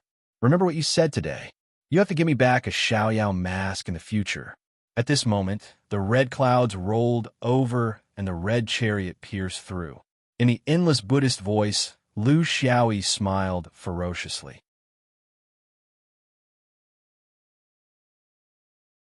Chapter 819. The Buddha said that a man who practices Taoism is like a dry grass. When fire comes, he must avoid it. When a Taoist sees a desire, he must stay away. The monks still used the world of Buddhism first. This was the most common way for Buddhist disciples to fight. When they had the power to take the initiative and attack first, the world of Buddhism was almost the inevitable choice. Hong Che, 1,000 Buddhas, Dragon, and Tiger Arhut, was the strongest person except for the new preacher. The enchantment he used was not the wonderful Prajna world. With his strength, he could not have his own world. This was a spiritual attack world contaminated with Buddhist words. In Hong Yan's letter, it could greatly affect the spiritual field of non-Buddhist cultivators and lay a solid foundation for the following battle. In Hong Yan's Dharma, there seemed to be an Arhut with long hair descending to the world. He was tall and strong with angry eyes. He held a skunda staff, and his body was covered with glazed light. He stepped down brilliantly. Everything was inferior. Kawa was far away, but she could feel the majesty of the brilliant Buddhist meaning. She had some thoughts of admitting defeat in her heart. She knew that under such an orthodox Buddhist inheritance, ordinary non-orthodox inheritance could not compete at all. The problem was that to admit defeat without fighting was not the character of a free and unfettered person. It was also showing weakness to the enemy. She decided to admit defeat after the previous 4 senior brothers fought a few rounds and showed that they could not hold on. This time, they had not even fought. How could she admit defeat? Although this 1 year was wretched and disgusting, she had no intention of harming him in her heart. On the contrary, because of his various specialties, she had the intention to protect him. This guy was right about one thing. Others could not escape safely, but a new disciple who was attached to them would die in a fierce battle. This was the right way of cultivation. If this spread out, it would not be conducive to the unity of the factions in the free and unfettered world. No matter what, he could resist the first attack. Kawa was a little nervous. At this moment, there was a sword sound in the world of Buddhism. A voice said, "Hearing the Zen and knowing the meaning of Buddha, the great sound is hope. I have the firmament sword, which specializes in killing people who praise Buddha." A surging and intense murderous aura gushed out. Its essence came from the heaven and earth chessboard, which had been slaughtering for hundreds of thousands of years. It came from the same source and resonated with each other from a distance, instantly dispersing the Buddhist sound. Under the impact, the light of Buddha drifted away. From the forehead of the Arhat Vajra, the little red light suddenly appeared, followed by the nose, the mouth, the throat, and the chest. In the collapse of the bloodlight, the Arhat was cut into two. Everything happened too quickly and too suddenly. Neither Arhat Hongche nor the Red-Bald King had the time to react. They couldn't even summon the will to admit defeat and retreat. Lu Xiaoyi stood with the sword in hand and laughed loudly. He pointed at Kawa and said, "Senior apprentice sister, I knew that if I delayed any longer, you would have admitted defeat on my behalf. That's why I had no choice but to slash a little harder. Remember your promise. I'll give you face, and you'll return my favor. Isn't that the best of both worlds?" They were all smart people, and each of them had their own unique insight. Under this madman's sword, everyone inside and outside the chessboard was shocked. Each of them pondered, if they were the ones facing such an earth-shaking sword strike, how much chance of survival would they have? The answer was very depressing. Outside the chessboard, Fan Tong let out a long howl. He was so depressed that he didn't care if the people inside the chessboard could hear him. He shouted loudly, "Your request is beyond my ability, but there's still me and junior apprentice brothers Wali. As long as you slash all the way, we'll definitely fulfill your wish." He clearly saw that among the monks of the 1,000 Buddhas, including Longhu Arhat, no one was a match for him at all. The only suspense was the low-key red soldier nun preaching the sutras. In fact, the direction of the chessboard was very clear. It all depended on the battle between this one ear and the preaching sutras. Kawa also understood. She knew that she had underestimated one ear's strength. He dared to become a great thief in a yellow court and dare to kill in the Red Hill Cloud Sea. This person did not rely on impulsiveness and recklessness. He was truly capable. This was probably the main reason why the great cultivators of the sect accepted him as their disciple. She knew that she might have to think of a way to fulfill this guy's request. She had connections in the upper class, and if she failed, she still had Fan Tong to support her. If she could really protect Shajiao Little Land and take it back from the Middle Blood sect, this would be a great achievement, and there would be countless possibilities. It was her turn to throw the chopsticks again. This guy was already so good at defending. She wondered what would happen if he attacked. She threw the chopsticks, and it was the word king. Kawa sighed. This thing, even the heavenly Tao, was avoiding it. Bald King, that was what Liu Heizu called him. Actually, his real name was De Zhang. Right now, he was feeling very complicated. Originally, the situation was great, and victory was just a step away. However, because of this thing that came out of nowhere, everything had changed. Of course, he didn't know that this was also an accident for the people of the Xiaoyao sect. From his point of view, this was a complete conspiracy by the Xiaoyao sect. They secretly sent the preaching sutras, but the Xiaoyao sect also sent the mask. With the strength of this Xiaoyao mask, except for the preaching sutras, no one could survive. Moreover, this guy's methods were ruthless and merciless. If one's reaction was slow, one's life would be in danger. How could he maintain enough confidence? For a sect like the swordsmen who killed bravely, they especially valued the accumulation of the opponent's power.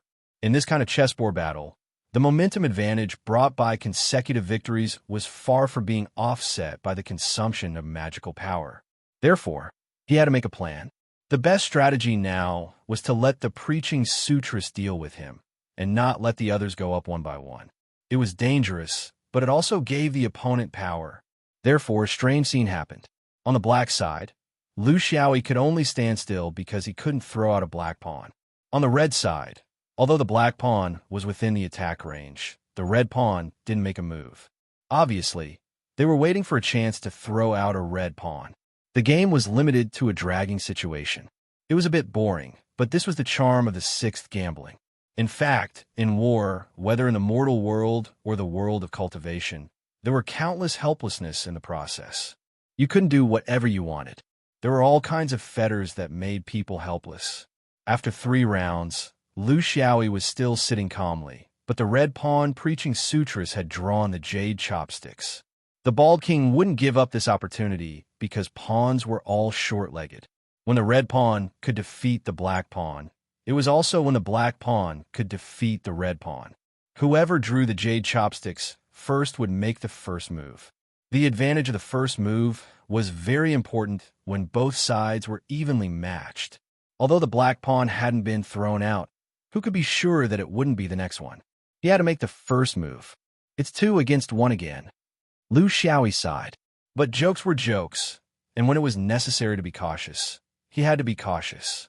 When the red pawn was fighting with Fan Tong, although he was watching from the side, he wasn't there himself. There were some details that he didn't know.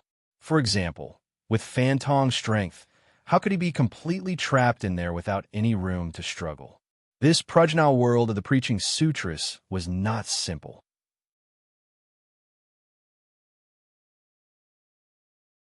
Chapter 820.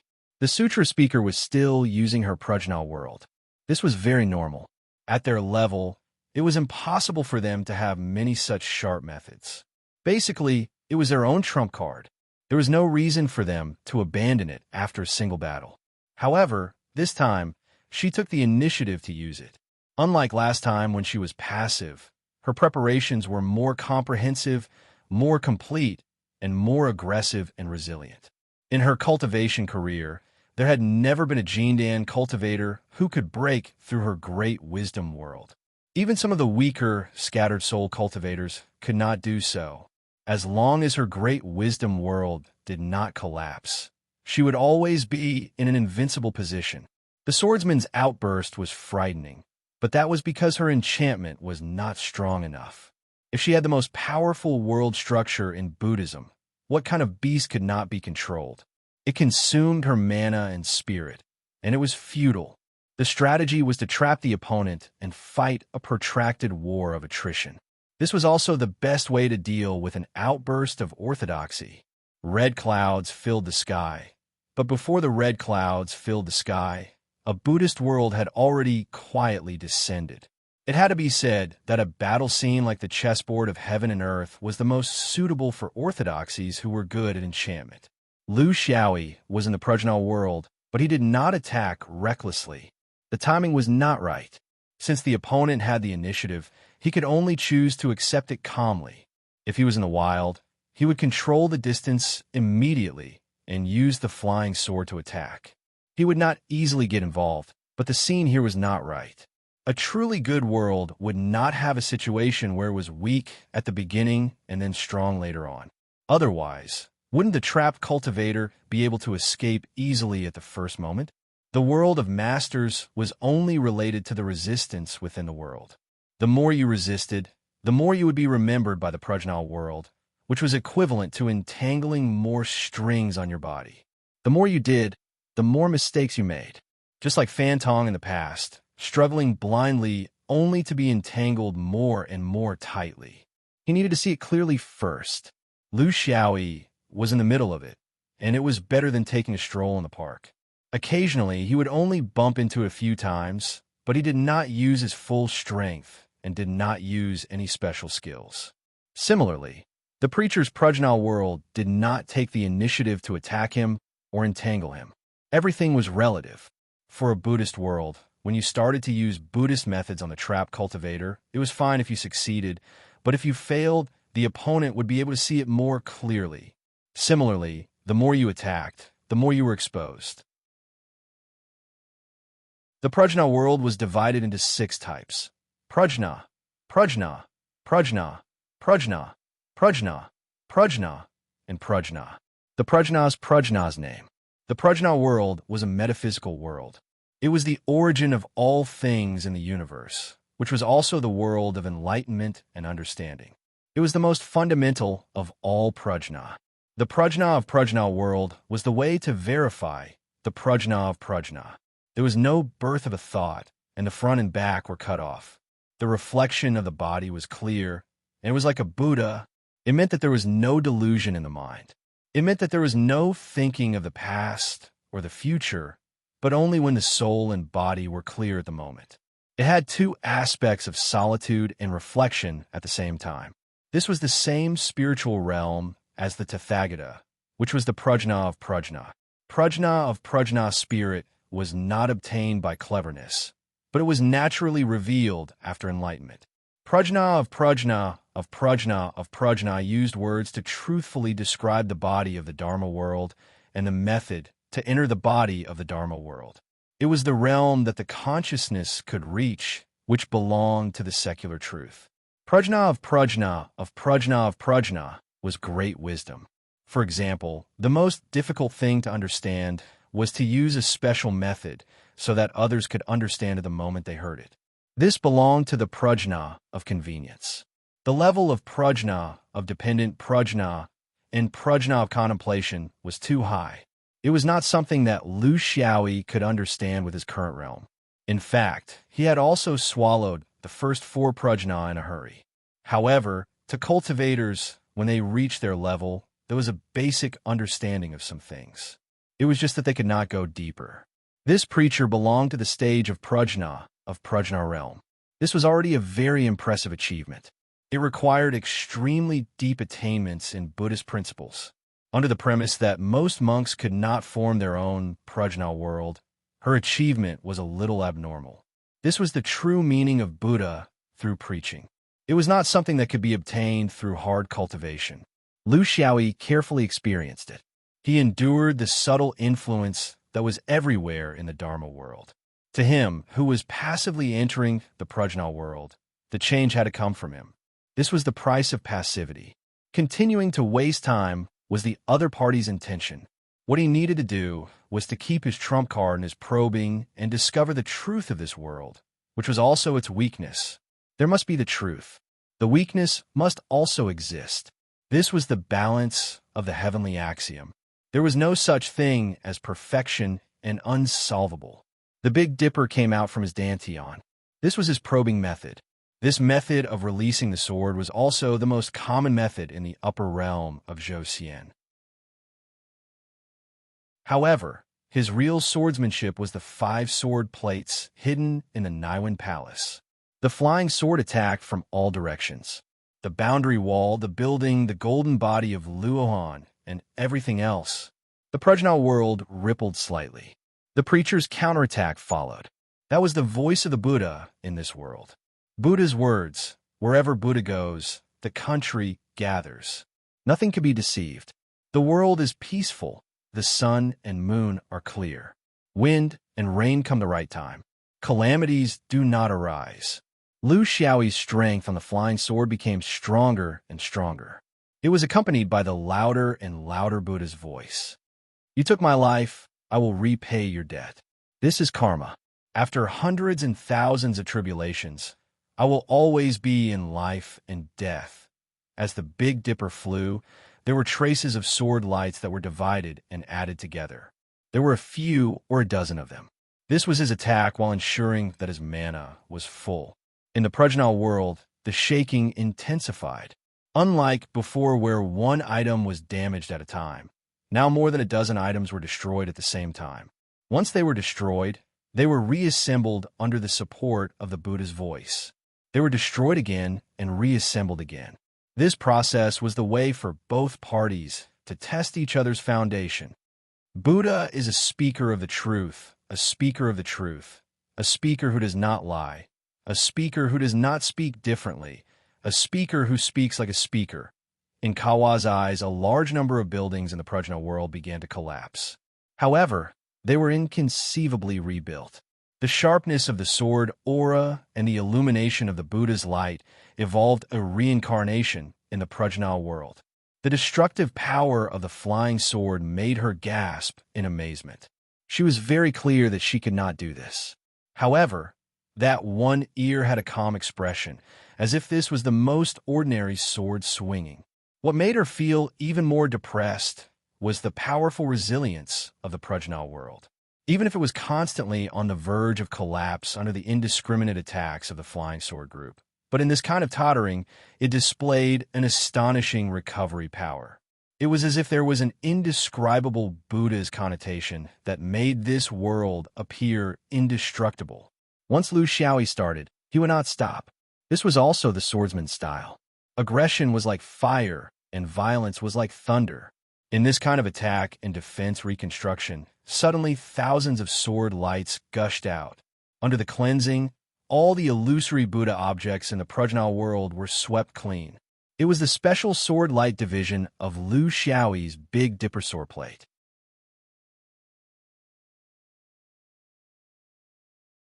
Chapter 821. The Prajna world collapsed and shrunk into a ball. However, before Kawa could express her excitement, the entire Buddhist kingdom was reborn from the collapse. It returned to its previous state, as if it was filled with Buddhist power. At the same time, she noticed that one ear's magical power reserves had been depleted by half in the Thousand Sword Light Division explosion. This caused her to be shocked. The normal way of thinking was that one ear would suddenly explode through the change of rhythm. After losing nearly half of his supernatural power, he still couldn't completely destroy the Buddhist land of the preacher. Then, how many more times could he explode with his supernatural power? The scales of victory began to tilt. At least, that was what the monks and Taoists thought. However, the preacher was still steady. This was because she knew that this guy still had half of his magical power left. He could still explode at least once. If one was not in the situation, one would not understand the terror of the flying sword. That kind of power was not something a Jin Dan cultivator could display. If he continued to waste time with her, she was not sure when she could end the battle. No one would be willing to fight with such an opponent. Everyone had their own strengths. The swordsman was good at finding opportunities in changes and fighting for opportunities in moments of life and death. However, as a Buddhist disciple, she was far behind in this aspect. However, she also had her own strengths. That was the tenacity of the Prajna world. Now, she had an obvious advantage in terms of magical power. The swordsman had wasted a lot of his magical power because he wanted to end the battle quickly. This was where her opportunity lied. She would not act rashly just because she had the advantage. The swordsman could be impulsive, but the Buddhist disciple would never be. Jin Dan Yi's anger came at the last moment. Lu Xiaoyi had already gotten what he wanted, so he spoke for the first time. Admit defeat. Don't let me kill both of you with one sword. The Buddhist voice continued. Saints seek the heart and not the Buddha. Fools seek the Buddha and not the heart. Mortals do not change their hearts. Saints do not change their hearts. Let me out. Don't make me do it myself. Lu Xiaoyi threatened. The Buddhist voice was loud and clear. Green bamboo is always Dharmakaya. Yellow flowers are nothing but prajna. Once you enter my world, if you don't follow Buddha, you can't leave. Lu Xiaoyi laughed. Did you know that I was born prematurely? When I wanted to go out, even my mother couldn't stop me. Who do you think you are? The Ni ball vibrated, and the flying swords flew out. There were still thousands of sword lights, and their destructive power was even greater than before. They even contained some kind of profound principle, the 5 elements interception. The sword theory was so strange that it shattered the smoothness of the 5 elements and stopped abruptly in the middle of operation. It was as if there was a fishbone stuck in one's throat, and there was nowhere to vent it. The great wisdom world was destroyed once again, but when it shrunk to the extreme and was about to be reborn, because of this strange interruption, it became incomplete, uncoordinated, and no longer flawless. The beheading luck flying sword nimbly spun around and slashed through the air. The Buddha world collapsed. Faith was gone. The bald king was the most cautious. He could not allow a scripture preacher to be killed in front of his eyes. As a Buddhist disciple, he could sense the Prajna world. He knew that this time, it had really collapsed. It would never become a world again. Therefore, he used his consciousness to send a message to the chessboard of heaven and earth to admit defeat. He was worried that in this short moment, he would be caught by the swordsman. The flying sword was too fast, so fast that he could not react effectively. But his worry was unnecessary. The swordsman did not even use his sword to chase after the bald king. He only watched as the preacher disappeared under the great power of the chessboard of heaven and earth. Kawa was overwhelmed with emotions. She was one of the leaders who suggested to challenge the chessboard of heaven and earth, just like Fantong and Zwoli. If they failed, it would not be as simple as her being punished, but her family and her faction would be humiliated. They, who followed the code of conduct of ancient Xiaoyao cultivators, would become weaker and weaker. The impact was far-reaching. It was not as simple as imagined. It was only little Lu's problem. But now everything was settled. Among the three powerhouses of the 10,000 Buddhas, one Longhu Arhut was killed, and one preacher admitted defeat and left. Only Longhu Arhut was left to hold the fort. As for the other two, they were nothing to be afraid of. Her problem now was how to fulfill her promise. It was easy to find a familiar enlightened master to send little Lu of the rainbow. The difficult part was the Xiaoyao mask. She could not guarantee it, but no matter what, she could now fully enjoy the joy of victory. This joy also brought her something different. For example, when she threw the chopsticks again, the jade chopsticks that fell out clearly wrote, "Black right pawn." Lu Xiaoyi took a step forward in a flashy manner, looking around proudly. This was his persona. After he made a name for himself in the celestial Zhou upper realm, he needed a suitable persona to cover up some things. In fact, it didn't matter what kind of persona he had. He could be deep, he could be cold, he could be playful, he could be low-key, he could be anything. But after thinking about it, he realized that the least tiring thing about pretending was this kind of persona. Maybe this was what he wanted the most in his heart. He could not do in the past, but now he could let nature take its course. There were still 3 people left, including the Red King. 1 king, 1 minister, and 1 pawn. When he could finally pull out his feet, the battle would not drag on. What kind of strategy would the 10,000 Buddhas use to stop him? Fight to the death. He did not mind going on a killing spree. If the monks did not admit defeat in time, the bald king still had 2 pawns under him. Including him, they could still snipe the Xiaoyao mask 3 times. He saw clearly that when the swordsman made a gesture to the Black King, he wiped his face. This was a very clear hint. Only the Xiaoyao mask would do such a thing after winning. Then, what were their chances of winning? What made him despair was that no matter how he calculated, it was not more than 10%. Just like the Xiaoyao Black King, the 10,000 Buddha's Red King did not have a powerful cultivator on the prince's side. The 2 Dragon Tiger Arhats were the chariot and the minister respectively. The preacher was the red pawn, and he was just an ordinary Buddhist Arhat. He suspected that he could not even block a single strike from the swordsman, because his strength was not high, and he only had a certain level of attainment in the 6-game chess. A chess player like him was especially worried about being held accountable after the game. It was not his fault that the information was not accurate. Therefore, the death of the first red pawn had nothing to do with him. Similarly, using the preacher to fight the Xiaoyao mass head-on was not a problem in terms of strategy. At that time, it was impossible to retreat. There had to be a winner between the two. The problem now was, should he continue to persevere? If he persevered and the other Dragon Tiger Arhut died here, it would be a problem of his control. He was not confident that he could safely rescue his companions at the most dangerous time. The swordsman's flying sword was too fast. If he did not persevere and took the initiative to admit defeat, would people think that he had lost the spirit of the 10,000 Buddhas and the heart of Buddha? It was a dilemma.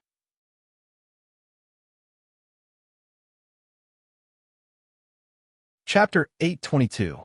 He looked at Hong Xiang, the only remaining Longhu Luohan, and received a fierce look, as if urging him to quickly make a decision.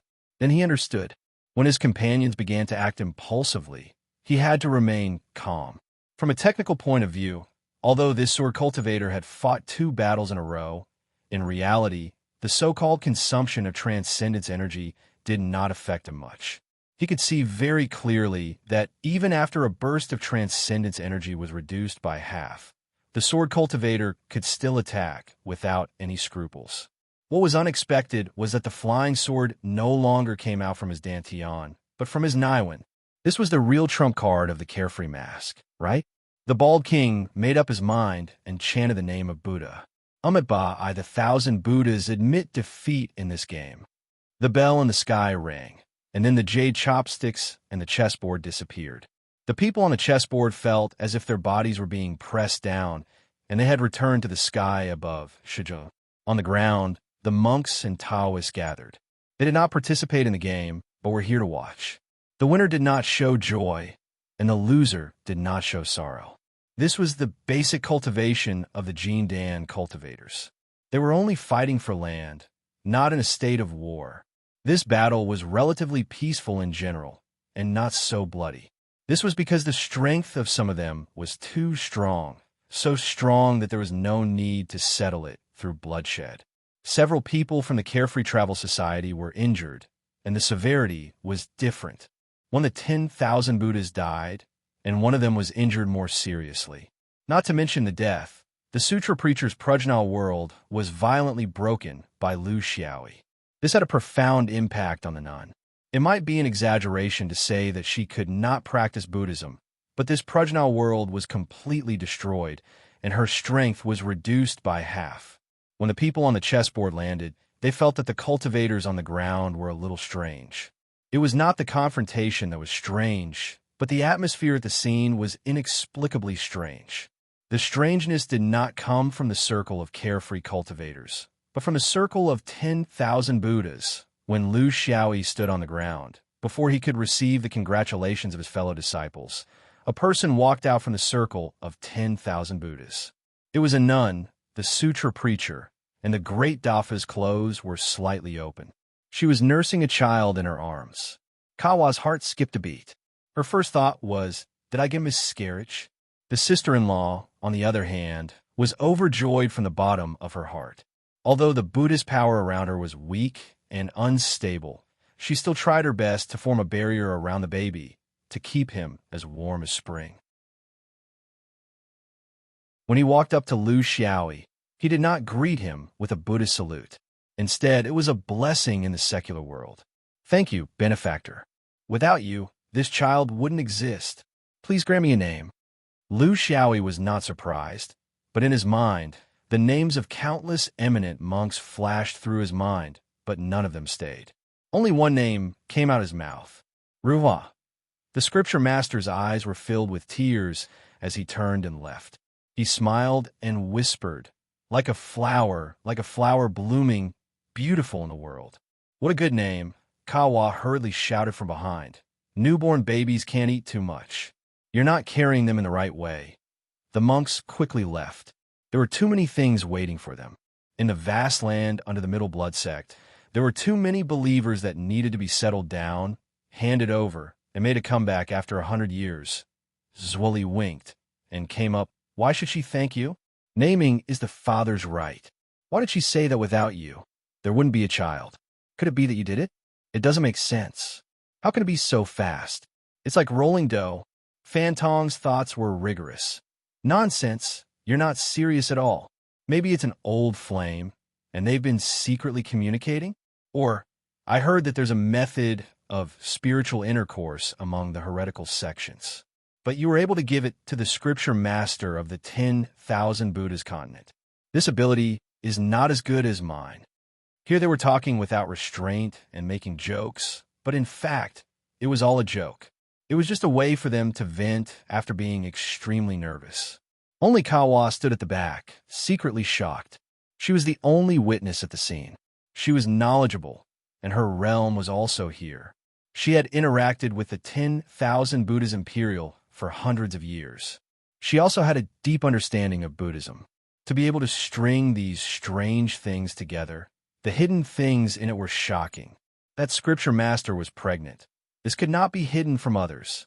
But what she did not expect was that this sister-in-law was so cruel to use the child in her womb as the starting point of her own nirvana rebirth in the Prajna world. This already had a hint of the devil's path. If it wasn't for that one ear's outburst, she would not have thought that the child in this sister-in-law's womb had such a wonderful use. It was really unimaginable, a legend for thousands of years. One ear's final victory was obviously made use of this point. The specifics of how it did, it was related to the secrets of the sword vein, so it was not important. What was important was that one ear's last sentence. If I want to go out, even my mother can't stop me. At that time, she only thought of this sentence as the rude words of a rude person without a trace of self-cultivation, which was just in line with this guy's habit of having a foul mouth. But now that she thought about it, these were not rude words, but simply reminding the scripture master. Every life, even if it was an embryo, had the right to bathe in the sun. Even a mother had no right to stop it. Obviously, the scripture master finally understood this truth after the Prajna world was broken. Or, it was because of the Prajna world that she was freed from such a Buddhist barrier. In this sense, one ear was a great kindness to her. Without this change in the chess game, if such a Prajna world continued, she would fall into the devil's path sooner or later. Not to mention the upper bodhisattva, even the current arhat status might not be preserved. Therefore, to thank her for her kindness, she asked for a name. This meant that in the cultivation world, they would never be enemies with her. Kawa was very smart, so she quickly figured out all of this. But she also knew that wisdom after the event could not be compared with intuition in battle. Until now, under the convergence of many clues, she finally understood all of this. But that one ear in the fierce battle scene had considered all of this in a short period of time. Not only did he win the victory for Xiaoyao, but he also turned the enemy into a grateful person. This kind of mentality was really terrifying, making people shudder. Every time she thought of this guy's naive and childish face, hiding such a vicious heart under his shameless appearance, she felt a lingering fear. Unfortunately, it was not good to tell others. She began to hesitate. Was it really good to push such a person to the position of Xiaoyao mask? Would there be any hidden evil intentions? Would there be any ulterior motives? Would there be any other intentions? She decided that before making a decision, she would do her best to thoroughly investigate the origin of this person and how he entered the mountain gate. If his origin was unknown, she would definitely dare to ask for a judge to nip this disaster in the bud. If there was no problem, the mountain gate needed such a powerful mask. Even if she had to sacrifice her little face, she would fight for the treatment he deserved. While her thoughts were running wild, that person came to her side, smiling mischievously. "Senior sister, why are you in a daze? I just heard that senior sister is very good at taking care of babies. Could it be that senior sister has experience in this area?"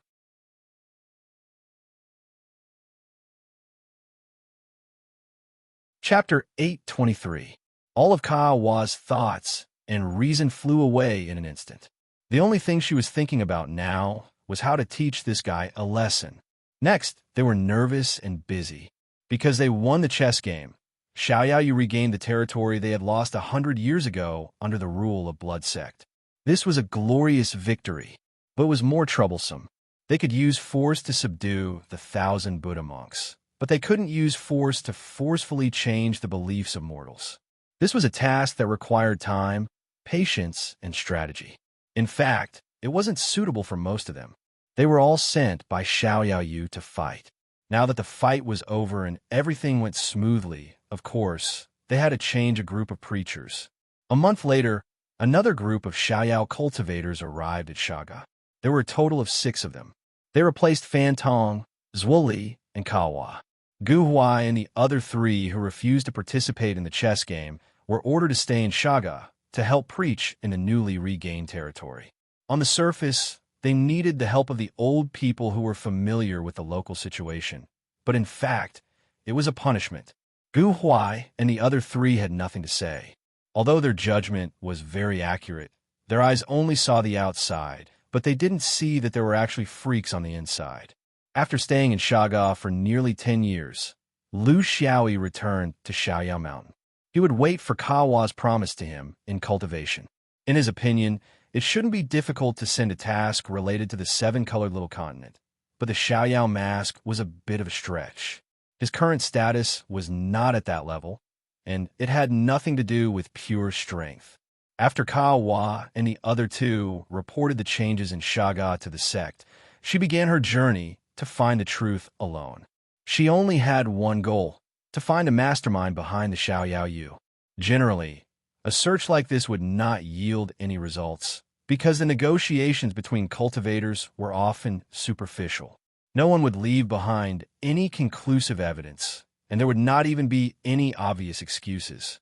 There was a kind of communication between cultivators called tacit understanding. There was also a kind of communication between superiors and subordinates called flattery. In this way, there were no traces left. However, this was only true for ordinary cultivators. To the cultivator clans within the sect, if they were willing to pay any price, there was nothing they couldn't find out. Kawa has a good mother, a senior Yuanying spiritual master, who is second to none in the carefree travel. With such expertise, she is destined to have a wide network of people. Who doesn't have a few great medicines with them when they go out? Kawa was her only daughter. Although she was not completely obedient, she was also very devoted. Since young, Kawa had always been strong and indifferent. She rarely asked for help from others, even if it was her own mother. Therefore, when she asked this time, it was not a difficult matter. However, she did not reject the background of a new disciple. Several days later, Kawa came to her mother's alchemy room and waited for the final news. Her mother ignored her and busied herself with the medicine in her hands. After a long time, she said, "Horror, how old are you?" Kawa didn't understand. "Mother, I'm 450 years old this year. Why do you suddenly ask this?" His mother sighed. "I only had you when I was your age. For us cultivators, how lucky. Although cultivators shouldn't think about their families, they're women after all. Some things can't be avoided. On the path of cultivation, two people helping each other is always better than one person. You haven't found anyone pleasing to your eyes all these years.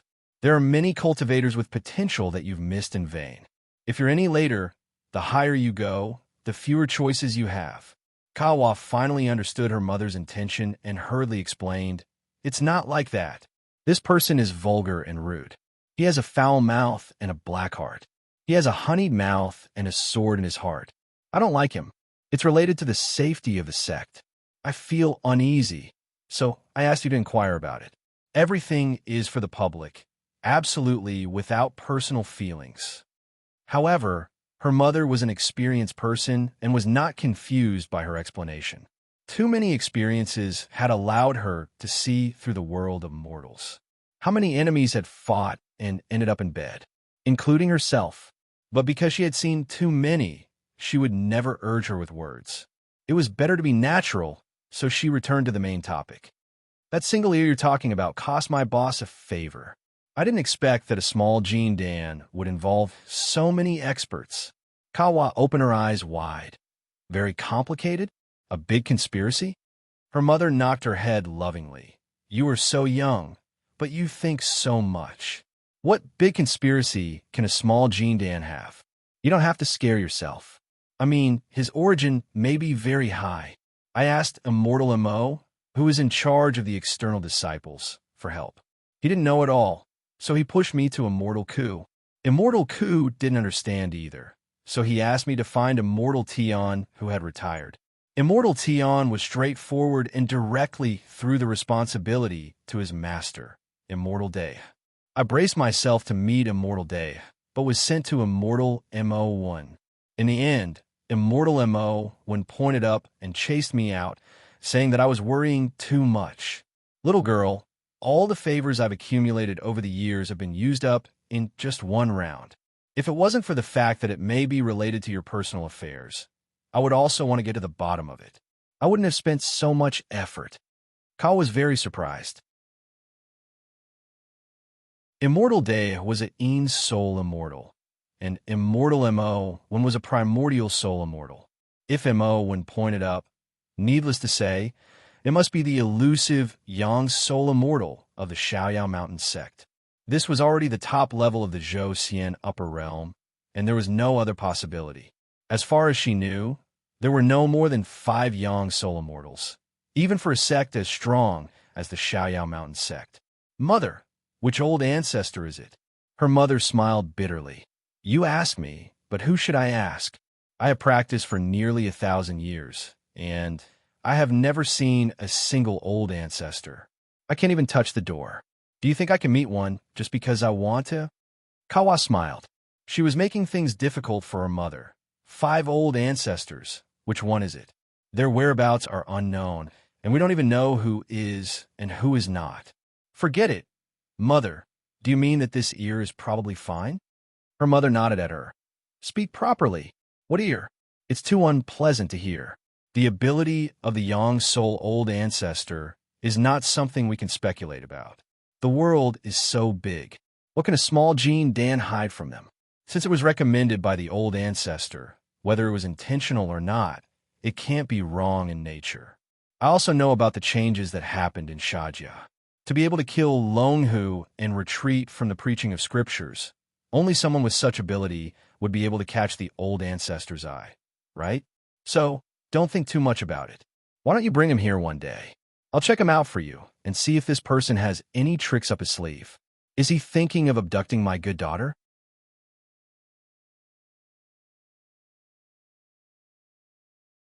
Chapter 824. Lu Xiaoyi had been happy in the carefree mountain for a year. Unlike before when he was alone, he had at least a few friends now. For example, Fan Tong, Zuoli, Jia Hua, and the others who had gone through life and death with him in Shajia. With their introductions, it was much easier for him to integrate into the sect. Others no longer treated him as a new Gold Core disciple, but as a proper, carefree mountain disciple. All of this was earned with his strength. He couldn't interfere with the struggle of the upper echelons, and he couldn't even participate. He could only passively wait. Until a year later, Kawa found him. Seeing Lu Xiaoyi sweating profusely after swinging his sword in the morning and his upper body naked, she frowned. Do you have to use this method to practice your sword? What's the difference between cultivation and martial arts in the mortal world? Lu Xiaoyi smiled and said, I like the feeling of sweating as long as I can kill people. Bathe, change clothes. I'll take you to a place. Kawa waited in boredom and found that this guy's bathing was really like jumping into a mountain spring. He even played the role of a soap opera. Wasn't the so-called bathing of cultivators a simple self-cleaning technique? How could it be so troublesome? If their habits were the same as those of mortals, then what was the point of cultivation? But she wasn't a shallow person. She thought that this might be a way to maintain a normal state of mind. When the two of them flew out one after another, she praised him, which was rare. It's really not easy for Junior Brother to maintain a normal state of mind. Lu Xiaoyi knew what she was talking about. Senior sister, you think too much. It's just that I'm not good at spells, especially this kind of water spell that requires fine control. It needs to be cleaned, remove dirt, and rub mud.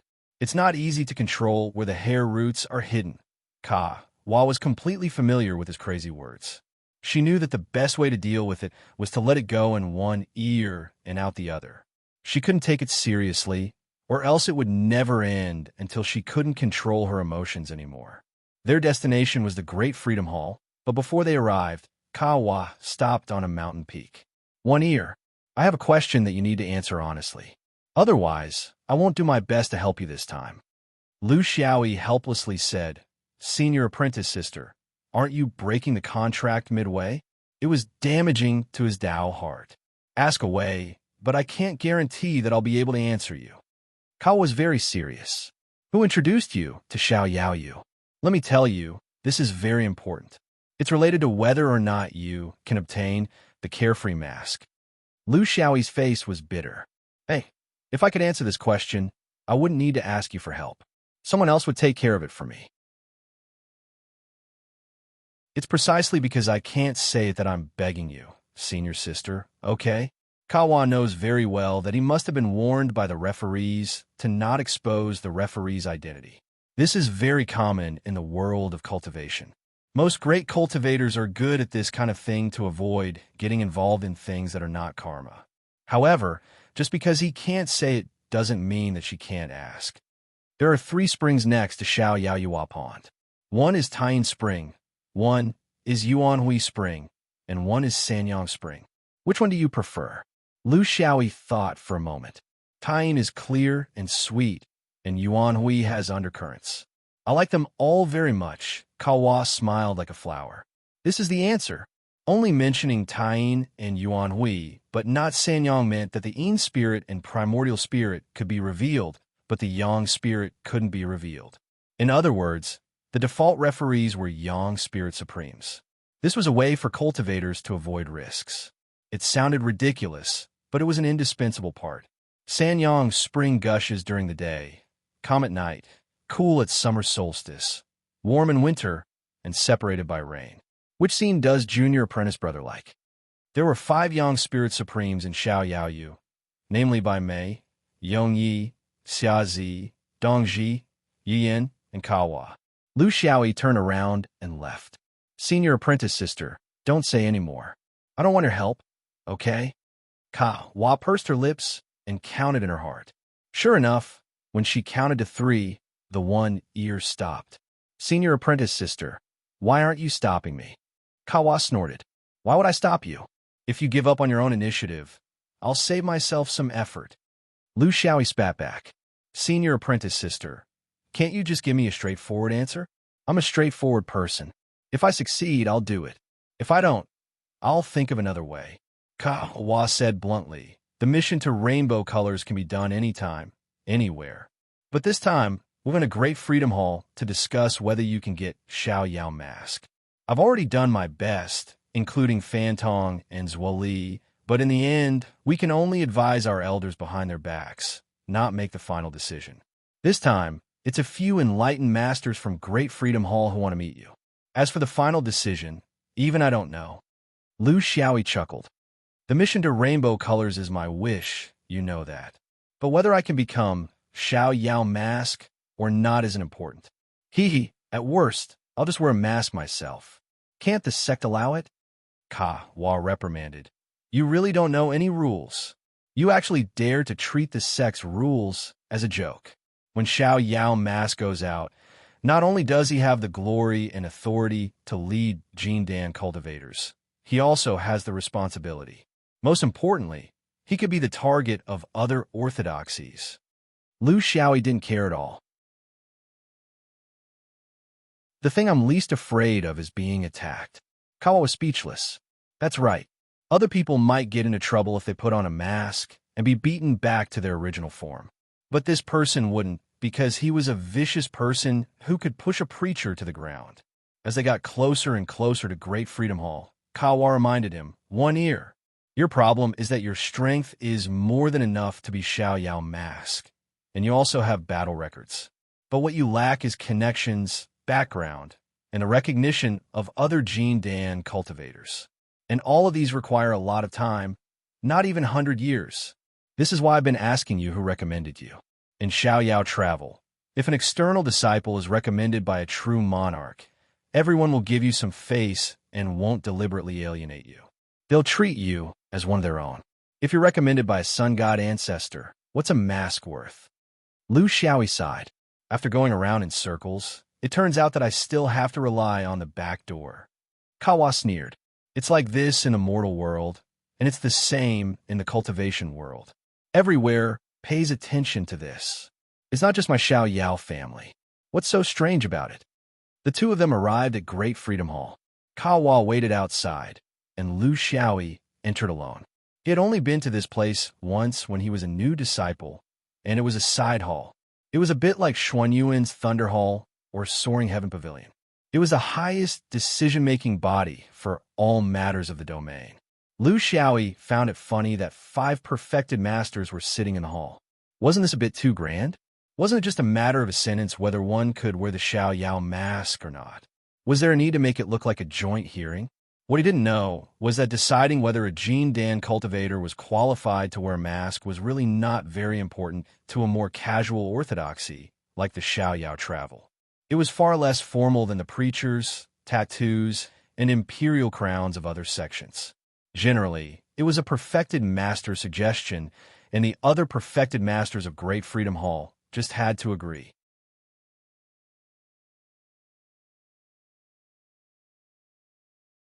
Chapter 825. But this one's a little different. It wasn't his strength or battle record. These things were nothing in the eyes of the Yuanying Taoist master. What they were curious about was that a Jean Dan who could obtain the favor of the sun god ancestor had personally brought him into the sect. What kind of person was he? Watching the show turned into a small evaluation meeting. But in fact, there was nothing to evaluate because this little guy's resume was not complicated. He had joined the Carefree Travel Society decades ago, and then went to the Yellow Court continent to be a bandit. He might have killed the Yuanying Taoist master. Then there was Red Hill, but the record was that he had killed at least 10 Jean Dan in the Red Hill Cloud Sea. Then there was Shajiao Little Lu. He had killed a Dragon Tiger Arhut and defeated a Sutra preacher. With his own strength, he had reversed the unfavorable situation of the 10,000 Buddhas. It had to be said that his strength was very strong. No wonder he was chosen by the ancestor. Who recommended you? A Taoist master asked casually.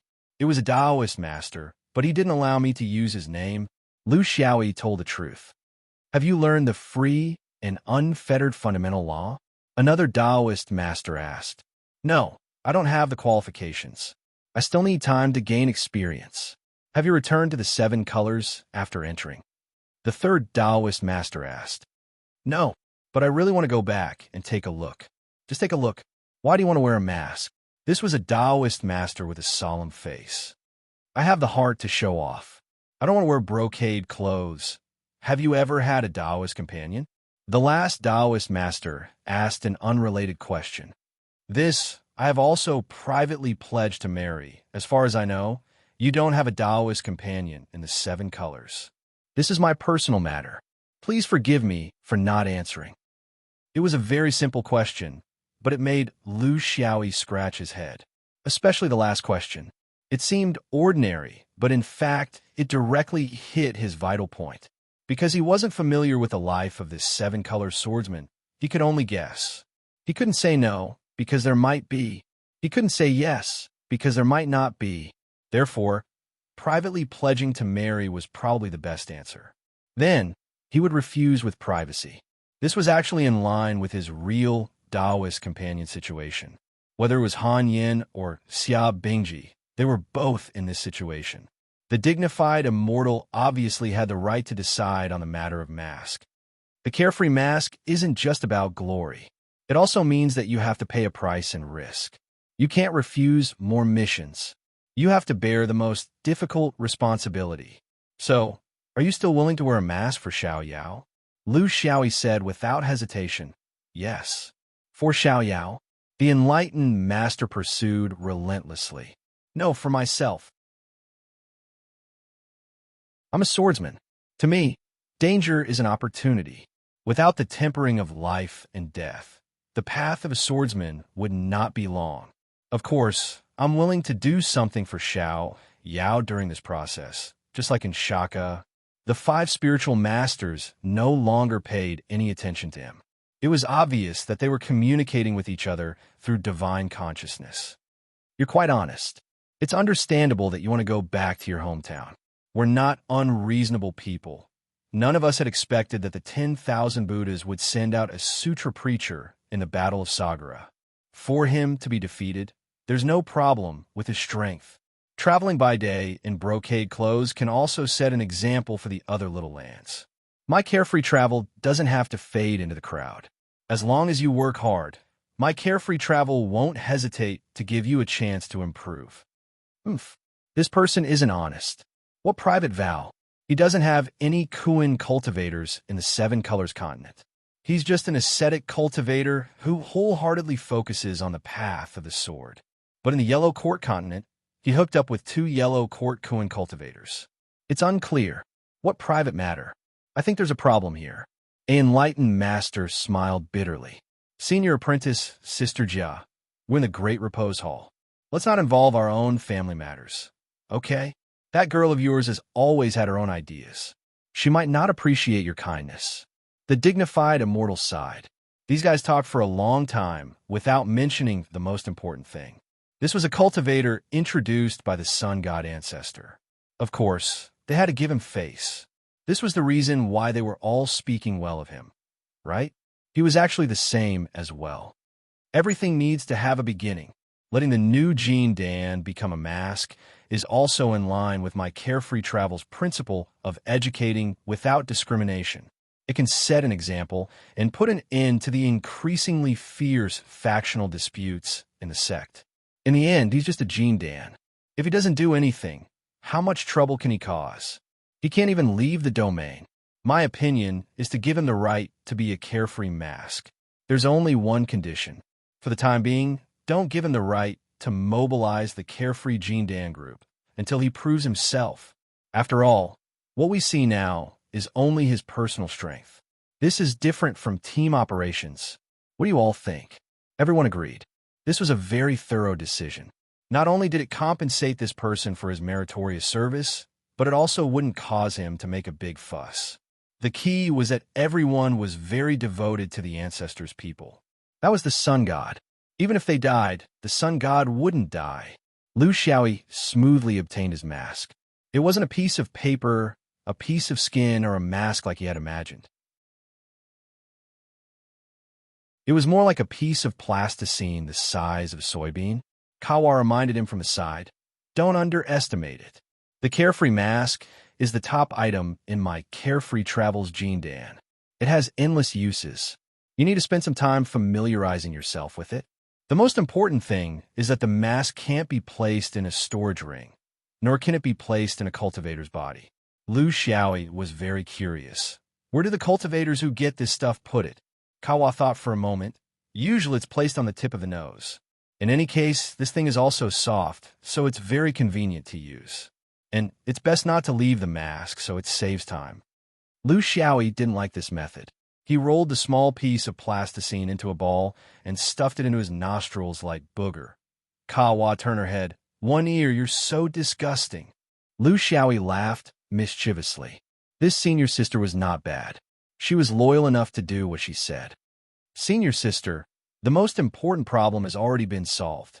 Why is it so easy to delay again and again?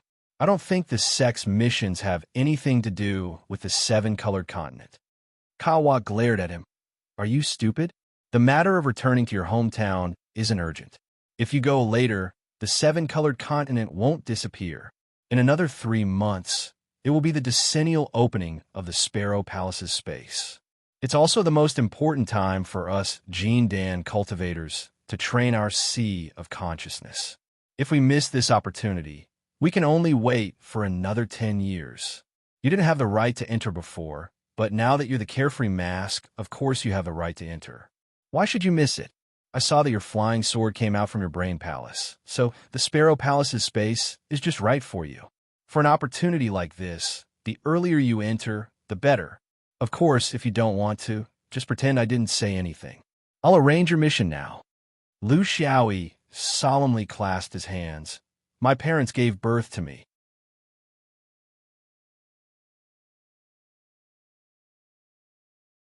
Chapter 826.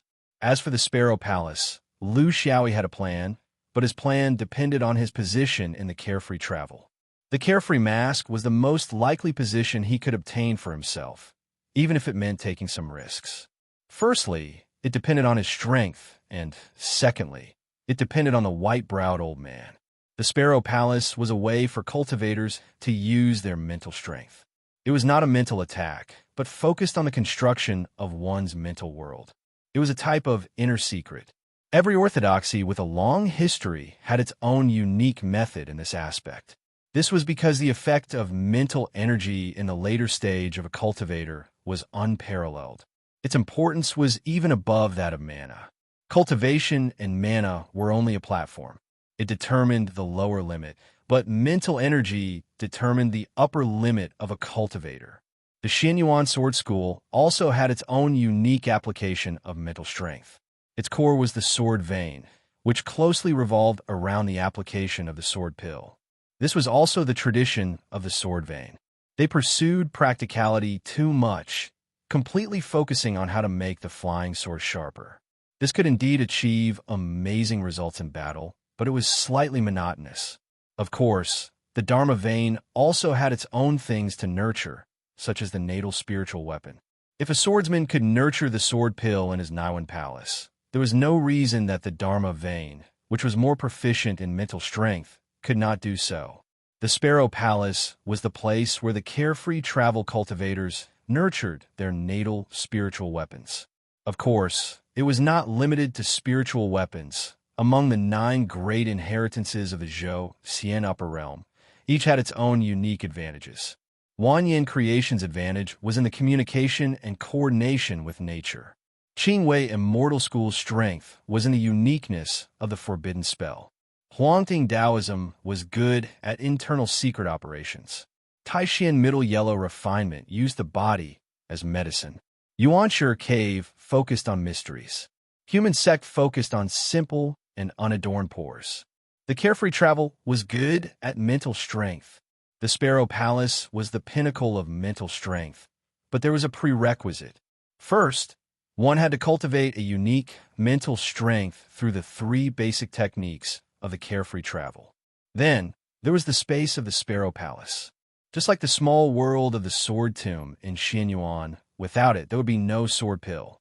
Similarly, in the Carefree Travel, without the space of the Sparrow Palace, the cultivator would not be able to form the Sparrow Palace in the sea of consciousness.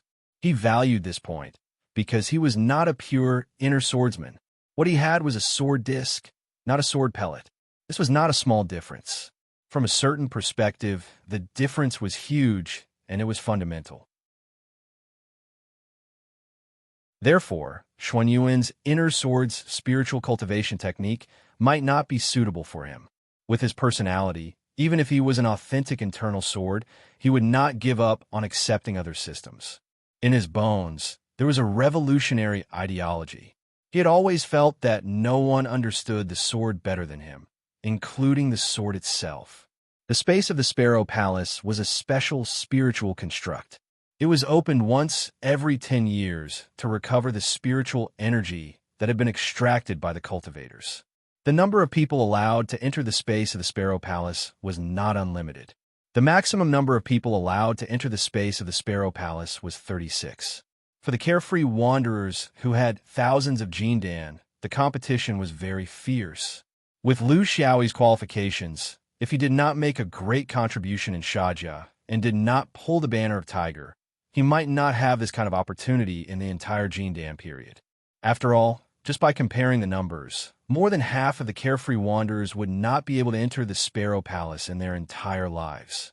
This was also a way for the sects to control their disciples' pursuit of progress. If something was too cheap or too abundant, it would not attract the cultivators' pursuit. It would also lose the atmosphere of competition, which was detrimental to the cultivators' growth. The 36 cultivators were sitting around a stone pagoda. The pagoda was called trance. Every 10 years, a great cultivator of the sect would place the space of the sparrow god at the top of the pagoda, and the cultivators' divine souls would enter. Yes, it was not the physical body that entered. The physical body would remain outside the space, but the spiritual consciousness would enter. Among the countless similar trial spaces, it could be considered a rather unique type.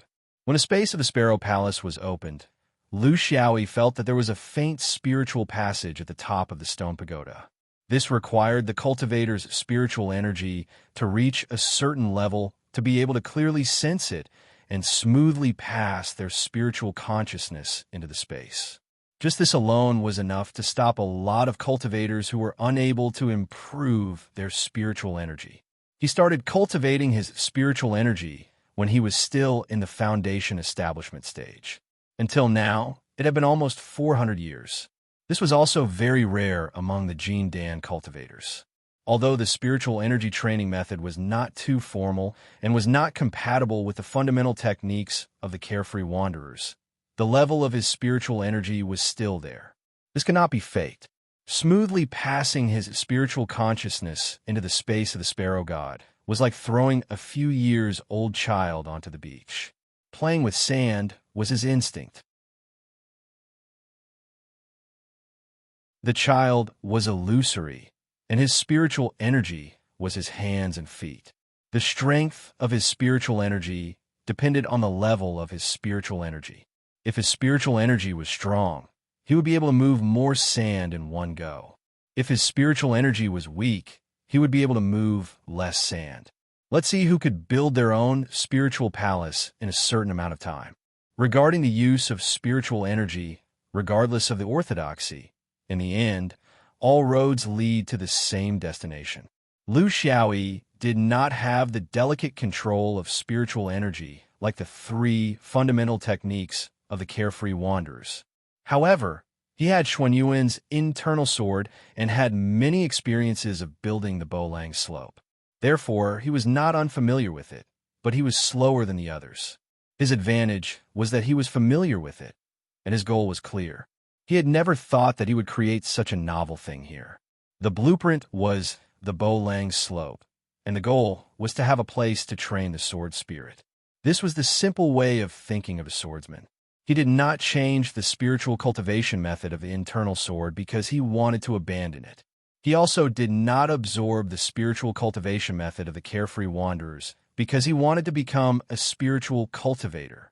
He only wanted to use the strengths of the two schools to find the most suitable method for his own sword plate.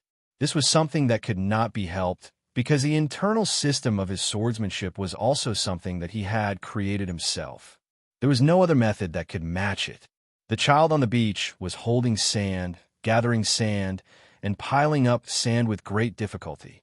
This sand was not the mystical pure sand when he first built the Bowlang slope, nor was it the sword box of the Wei Sor Mountain later on. These were all tangible objects. The space of the carefree wanderer's sparrow palace was magical in that it could transform the invisible spiritual energy into tangible objects. It was convenient for the cultivator to directly understand and build it. After the construction was completed, the cultivator would move it back to the sea of consciousness in his body. Without the interference of external objects, this was purely one's own mental strength. As the cultivator's mental strength, cultivation level, realm, and understanding of the Tao improved, the entire Sparrow Palace would be able to connect seamlessly and improve as well. It did not need to be like the Bowlang slope in the sword box. When the realm increased and the sword spirit grew, he had to find another external object and reconstruct it. Not only was it tiring, but it also fell behind because of the addition of external objects. A three-dimensional prototype of the Bowlang slope gradually became clear in the child's hands. During the process, due to the lack of experience, there were often signs of collapse, instability, and even being washed away by the waves. He knew that this was normal, and he needed to accumulate experience.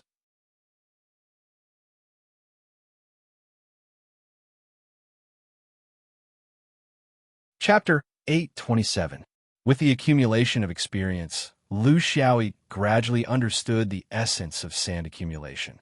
This was due to his early research on the carefree Sparrow Palace's method, as well as his hundreds of years of experience in constructing the Bowlang slope. After putting it into practice here, he developed his own set of methods. The reason why it was called the Sparrow Palace was not without reason. It was because when the spiritual model was constructed in the spiritual world, the form of a sparrow was the most resistant to impact.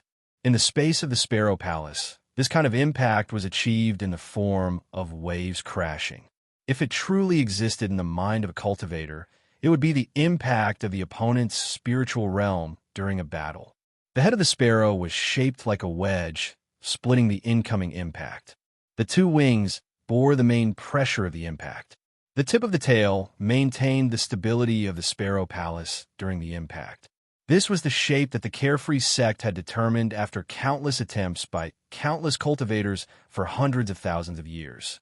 Liu Xiaoyi also did not want to change it. This was not the time for jokes. He had to make the Tiger King octagon shape to disgust himself. When everything was settled, A large bird-shaped bow-laying slope began to take shape on the beach.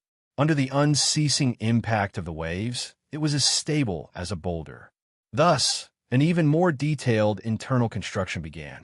Lu Xiaoyi didn't know much about the forms of birds. His interest wasn't in this area. If he had to find a form that left the deepest impression on him, it would be none other than the graceful bird he saw in the mysterious space of the Peacock Palace. His impression of its body seemed eternal as it flapped its wings. As for what kind of bird it was, what kind of sparrow it was not important to him. He had been cooped up in the space of the peacock plume for no less than 50 years. He was familiar with every feather of that graceful bird and every muscle hidden under the feathers.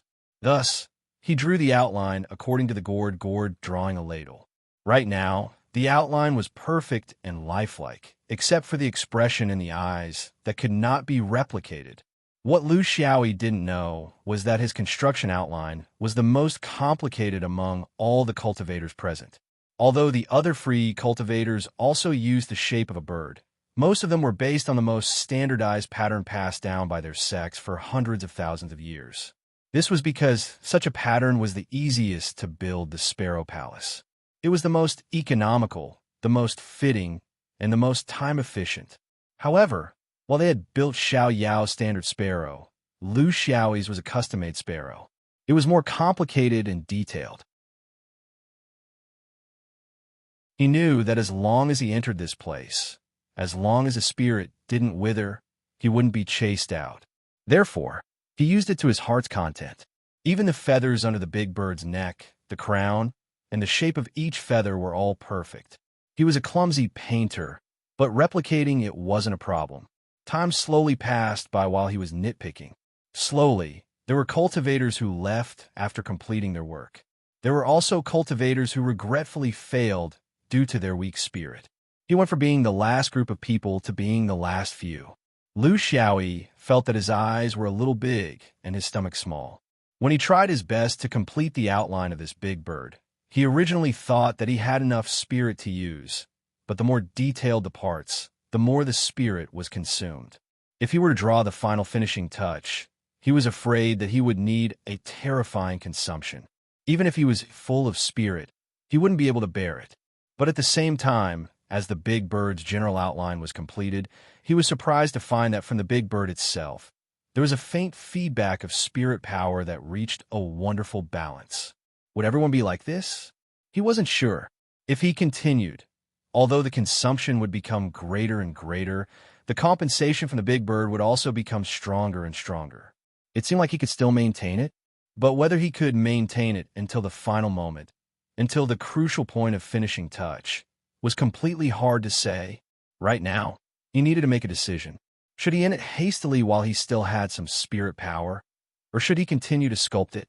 If he ended it hastily, the Sparrow Palace could still be used.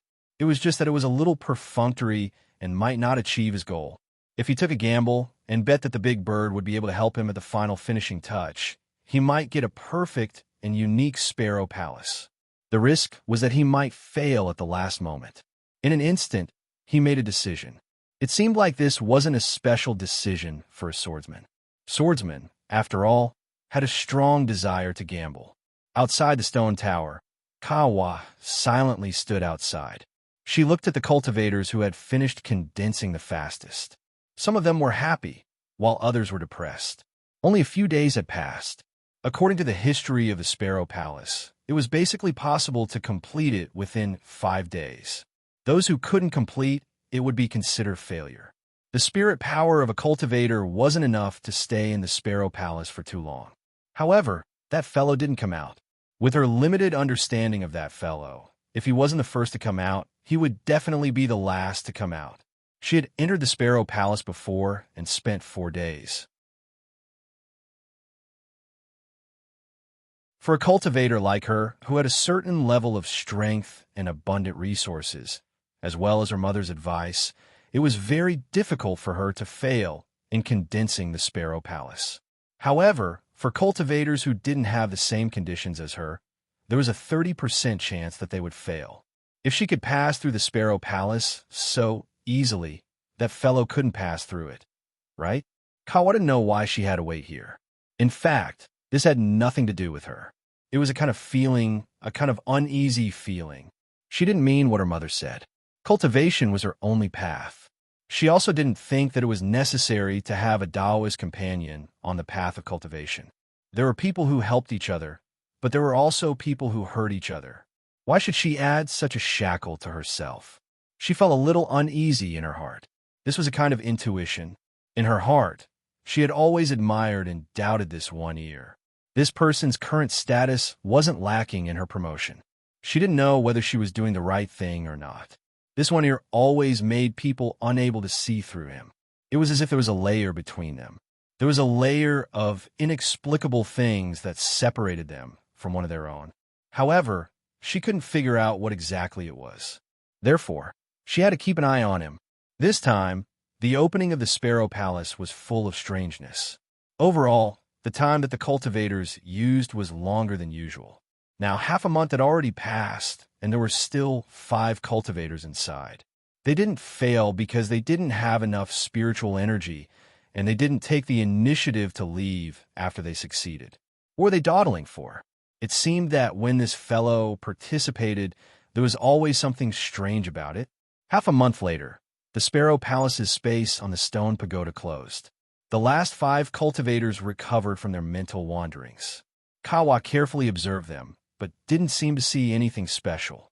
Everyone revealed an exhausted expression because their spiritual energy was overdrawn. Kawa was careful and didn't directly ask that fellow. Instead, she pulled a close sister. She was also one of the last 5 people in the Sparrow Palace's space. Little one, what happened inside? Why did you come out so late? That woman was also very gloomy. I don't know either. It's baffling. It seems like there was no more sand at the end of the condensation. Originally, the key was to gather sand, but in the end, it became to find sand. So where did all the sand go? Could it be that the Sparrow Palace's 10 years of storage wasn't full this time?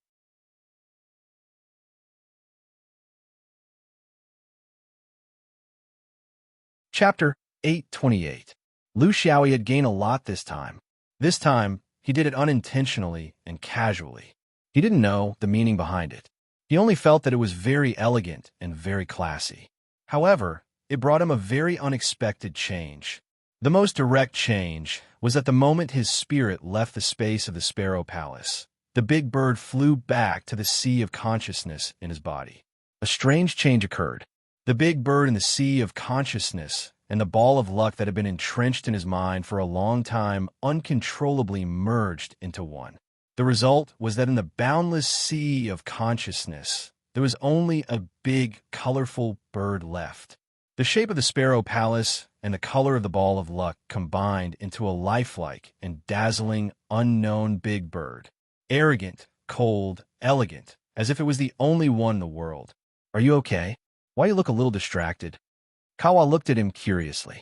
Unfortunately, she couldn't see through the abnormality in his mind. Lu Xiaoyi came back to his senses. I'm fine. This bird is making it very hard for me. Kawa looked at him suspiciously. Could it be that you were delayed for so long because you couldn't move the sand in the end? Lu Xiaoyi laughed dryly. Yes, I could only rely on snatching. Fortunately, I was quick. Kawa pursed her lips. Snatching, isn't that your old profession? Lu Xiaoyi was speechless. In the final stage, he did start to move the sand in the surroundings and even the entire space of the Sparrow Palace. However, this process was a little involuntary. If he didn't snatch, he wouldn't be able to complete the final outline. With the help of the big bird, his spirit power wreaked havoc in the entire space of the Sparrow Palace. He moved 90% of the sand, and the rest were divided among the few people. This kind of thing was not good to say. It would seem like he was eating alone, and he was indeed eating alone. Next, I will soon ask a perfected person to issue a mission related to the 7 colors. After that, you and I don't owe each other anything. Kawa also relaxed a little. The future was the future. At least for now, she had done what she promised. Lu Xiaoyi sighed. What sort of talk about owing each other? How can I forget senior sister's help? In the future, if senior sister wants something outside but can't get it, just tell me, and I'll snatch it for you.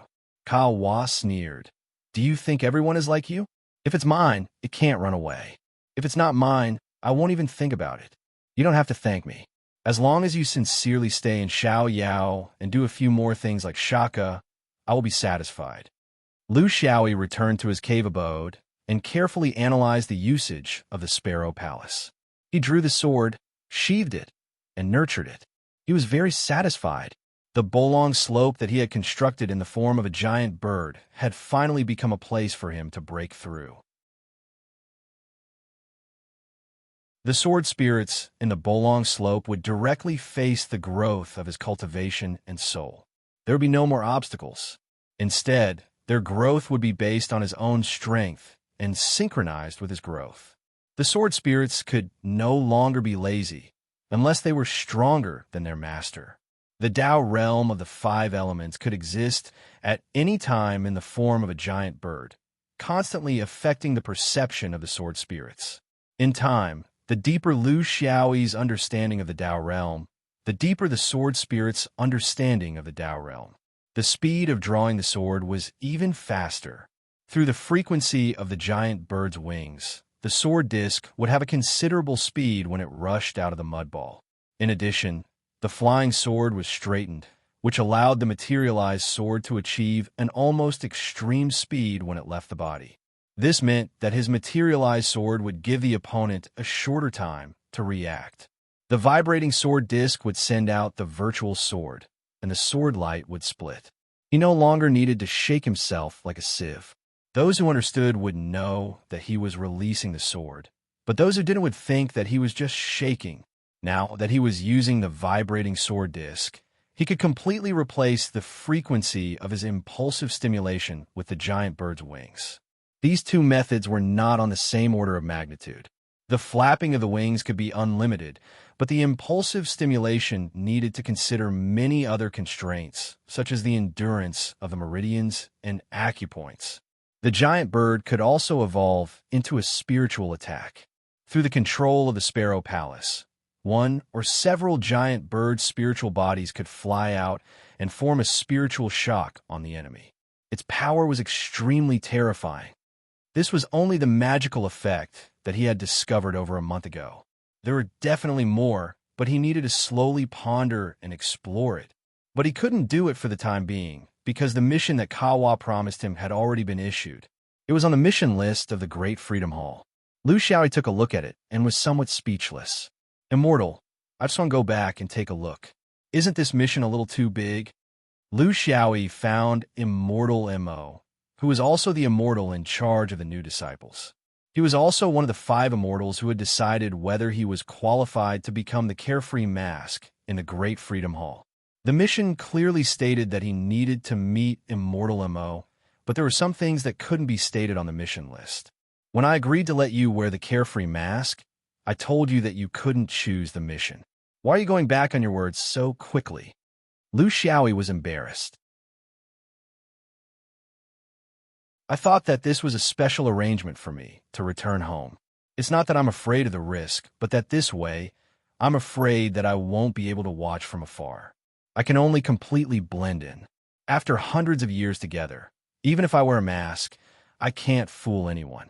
This seems to be inconsistent with the original intention of the sect. The 7-colored mission this time was like this. There were many orthodoxies of the sword vein in the upper world of Zhou Xian. There were more than 10 of them, big and small. However, there were only 9 branches that could establish a foothold on a continent and control a small continent. The 7-color sword sect was one of them. Among these 9 branches, there was a branch called the Yaoying Sword Palace. Its strength was average among the 9 sword vein branches. However, the position of the Yaoying Sword Palace in the upper world of Zhou Xian was rather awkward. It was too close to the outer layer of the nebula. In other words, like the Shajia Little Continent, it was fought for control by 2 upper sects. These 2 upper sects were the Bitter Zen Temple and Wanyin Creation. Unlike the 3 small sects on the Shajia Little Continent, there was only one local sect on the Yaoying Little Continent, and that was the Yaoying Sword Palace. This was also a major characteristic of the sword vein. As long as they had enough strength, no matter how much they had to pay, they would definitely drive out the other forces and dominate the continent. Domination was only for the other branches. When there were two upper sects fighting for control, and one was Buddhism and the other was Taoism, the Yaoying sword sect could not fight back. The result of the fight was that Bitter Zen won and dominated the Yaoying sword palace alone. Wanyan creation quietly withdrew. This was considered normal among the 3,000 branches in Zhou. From then on, it obeyed Bitter Zen and allowed Buddhism to establish Buddhism in the Yaoying sword palace, becoming the spiritual sustenance of the secular world. However, after 100 years, the Yaoying sword palace felt that something was wrong. This was because the sword vein, which was a distant branch of Taoism, was naturally incompatible with Buddhism. This was because the spread of Buddhism's beliefs had already affected the foundation of the sword vein. This was because Buddhism was all-pervasive and the sword vein would rather break than bend. When the Yaoying sword palace realized that their inheritance was threatened and that it was difficult for them to recruit disciples, they resolutely resisted and resorted to force. This was the cultivation world. Wang Laoji and Jia Duobao fought, and He Qijing was gone.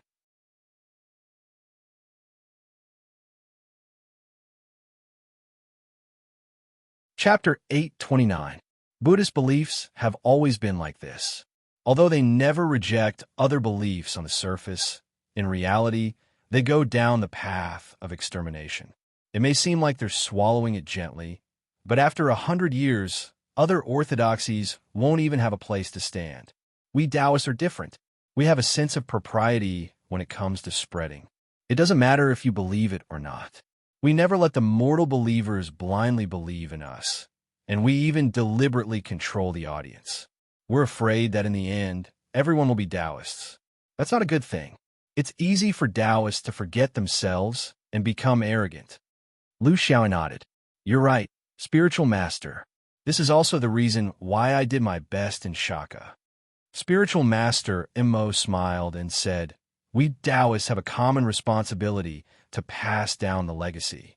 Protect most of the small continents in the immortal Zhou upper realm and ensure that they have the space to choose. They have a free sky and can breathe freely.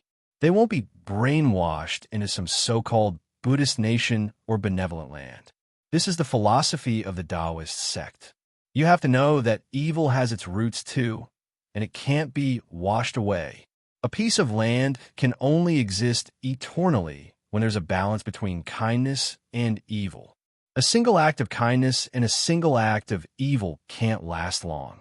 If there's really a Buddhist land, then there's only one result. They'll keep kindness to themselves and add evil outside of the Buddhist land. This is also a kind of balance. So in the small lands of Shaking Shadow, the swordsmen can't tolerate it, and the monks still think that they're saving the poor and are merciful. Isn't that laughable? Spiritual Master Mo's words were a little boastful, but it had to be said that some of his understanding of Buddhism was accurate. Most Taoists closed their doors and comprehended on their own. They paid attention to their own integrity and looked at the world from the sidelines. Taoists prefer to form groups. If everyone worked together, it would be easy to create an atmosphere around them and drag unrelated people down with them.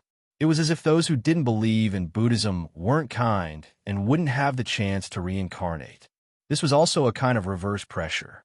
Unknowingly, it quickly grew stronger and satisfied the wishes of many people to join a certain organization. They could also obtain a consolation that they were also people with organizations. Spiritual Master is right. But this rule is unfair. Isn't it too biased towards Buddhism? If it were up to me, we should just fight, or directly go to the heaven and earth chessboard. Rolling my eyes and glaring at him will save me a lot of trouble. Sensing that he had strayed from the topic, Taoist Mo turned back, rude. This is a typical swordsman's way of thinking. Let's not talk about why our ancestors set such a rule. Let's just talk about the fact that Wanyan's good fortune lost the wavering shadow Little Lu. This is not only Wanyan's good fortune's loss, but also our Taoism's loss. Therefore, we can't let him get it for nothing. The shadow-shaking sword palace is indeed a sword vein legacy. They are courageous and courageous. The 9-sword vein of the entire Zhou Xian upper realm are standing together. This time, they have vowed to fight for the rights of the indigenous forces in the shadow, shaking Sword Palace. Therefore, the 9-sword vein are preparing to gather in the shadow, shaking Sword Palace to seek justice. Lu Xiaoyi laughed. Perfected One, I'm afraid there are also other Taoists fanning the flames, right? Otherwise, how would they dare to fight against a Buddhist sacred mountain with just their sword vein? Taoist Mo didn't shy away at all. What do you mean by fanning the flames? Putting it so harshly, they're simply standing up for justice. There's nothing strange about it. Everyone understands. It's precisely because they have the support of several Taoist sacred mountains, such as Wanyan's Good Fortune, Primeval Cave, Huangting Taoism, Qingwei Immortal Sect, and also our carefree travel. Therefore, Bitter Zen Temple doesn't dare to use cultivators of the perfected one and above to suppress them. Within the domain, it's just Jindan. This is also an old tradition. They can't say anything about it. Lu Xiaoyi was speechless. Buddhism was greedy, Taoism was hypocritical. Since they couldn't spread their faith, they began to use underhanded methods. This was also an old tradition. My carefree travel and Wanyan's Good Fortune are both Taoists. We usually have good relations and have dealings with each other. Knowing that my carefree travel's Taoist heritage is more extensive, they hope that my carefree travel can directly participate in the Sword Veins battle against Bitter Zen. I thought of you. I'll be honest. Originally, the mission for you to go to the 7 colors wasn't like this. It was just a symbolic mission for sightseeing. It was that girl Ka Wahoo pestered me to give it. But since it's a serious matter, of course it has to be serious. You won't have any complaints, right? Lu Xiaoyi had to act like a swordsman, so he was very straightforward. If there's a fight, I'll fight. If I can kill people, I won't have any complaints. Perfected Mo nodded in satisfaction. If this mission is done well, you can really stay in the carefree mask. I promise you. Lu Xiaoyi still had some misgivings. Perfected Mo, I know what the sect wants. They want me to return to the 7 color sword sect, blend in, and take the opportunity to cause trouble for Bitter Zen Temple. But the sect also has its rules. For people like us who have submitted to the sect, we can't really come into contact with our original Taoist heritage for hundreds of years. This time, I'm returning mainly to see the old mountains and rivers, to reminisce. I don't dare to really come into contact with old people. But if I represent the 7 color sword sect to go to the shaking shadow realm, with my identity, even if I wear a mask, I won't be able to hide it from people. After all, there's so many familiar senior and junior brothers. Perfected Mo waved his hand. There are priorities. People are close and distant. How can I take care of all of them? If you return to the 7 colors sword sect with this condition, it'll be flawless. No one will be able to say anything. The Buddhist sect won't be able to find evidence that my Taoist heritage has personally acted. You're the most suitable candidate. As for those so-called rules, people are alive, but rules are dead. The Great Freedom Hall has given a proper mission for the Taoist heritage. It's clear. Who can blame you? There have been similar situations in the past. Don't take it seriously. Lu Xiaoyi asked with a smile. Then this disciple will take a mile when given an inch. While I'm trying my best to complete Carefree's mission, if there's a chance, I'd like to do something for the 7 colors. Can you understand? Perfected Mo laughed loudly. I understand. If you don't do this, I'll really look down on you. Thinking about old people is a good disposition. Carefree travel, will never punish you for this. Lu Xiaoyi asked again. I'm not the only one who's personally participating in the battle against the Bitter Zen Temple, right? The others. Perfected Mo nodded. You're very cautious. The other sects have also sent people. My carefree sect isn't the only sect with swordsmen. The other sects have some as well, but I don't know who they've sent, which sword vein they've hidden themselves in. Just like how I won't tell them that I, carefree travel, sent you, one ear. How do you consider that to have achieved your goal? Perfected Mo's eyes flashed fiercely. A battle is a must. Although our sects will maintain sufficient pressure, especially on other small continents that are fighting against the Bitter Zen Temple, we'll do our best to contain a large portion of their strength. However, The Bitter Zen temple's strength cannot be underestimated. There are only two Buddhist sacred mountains in the Zhou upper realm. Their strength is very strong. If it were another orthodoxy, we wouldn't do this because the chances of success aren't high. However, swordsmen are more united, and their individual combat strength is also outstanding. Therefore, there's hope for a fight. The Battle of Jin Dan will be decided as a shaking shadow. This is everyone's consensus. That you're tuning in to the Warrior Lore YouTube channel. Don't forget to subscribe and join us on this journey to catch the most captivating stories.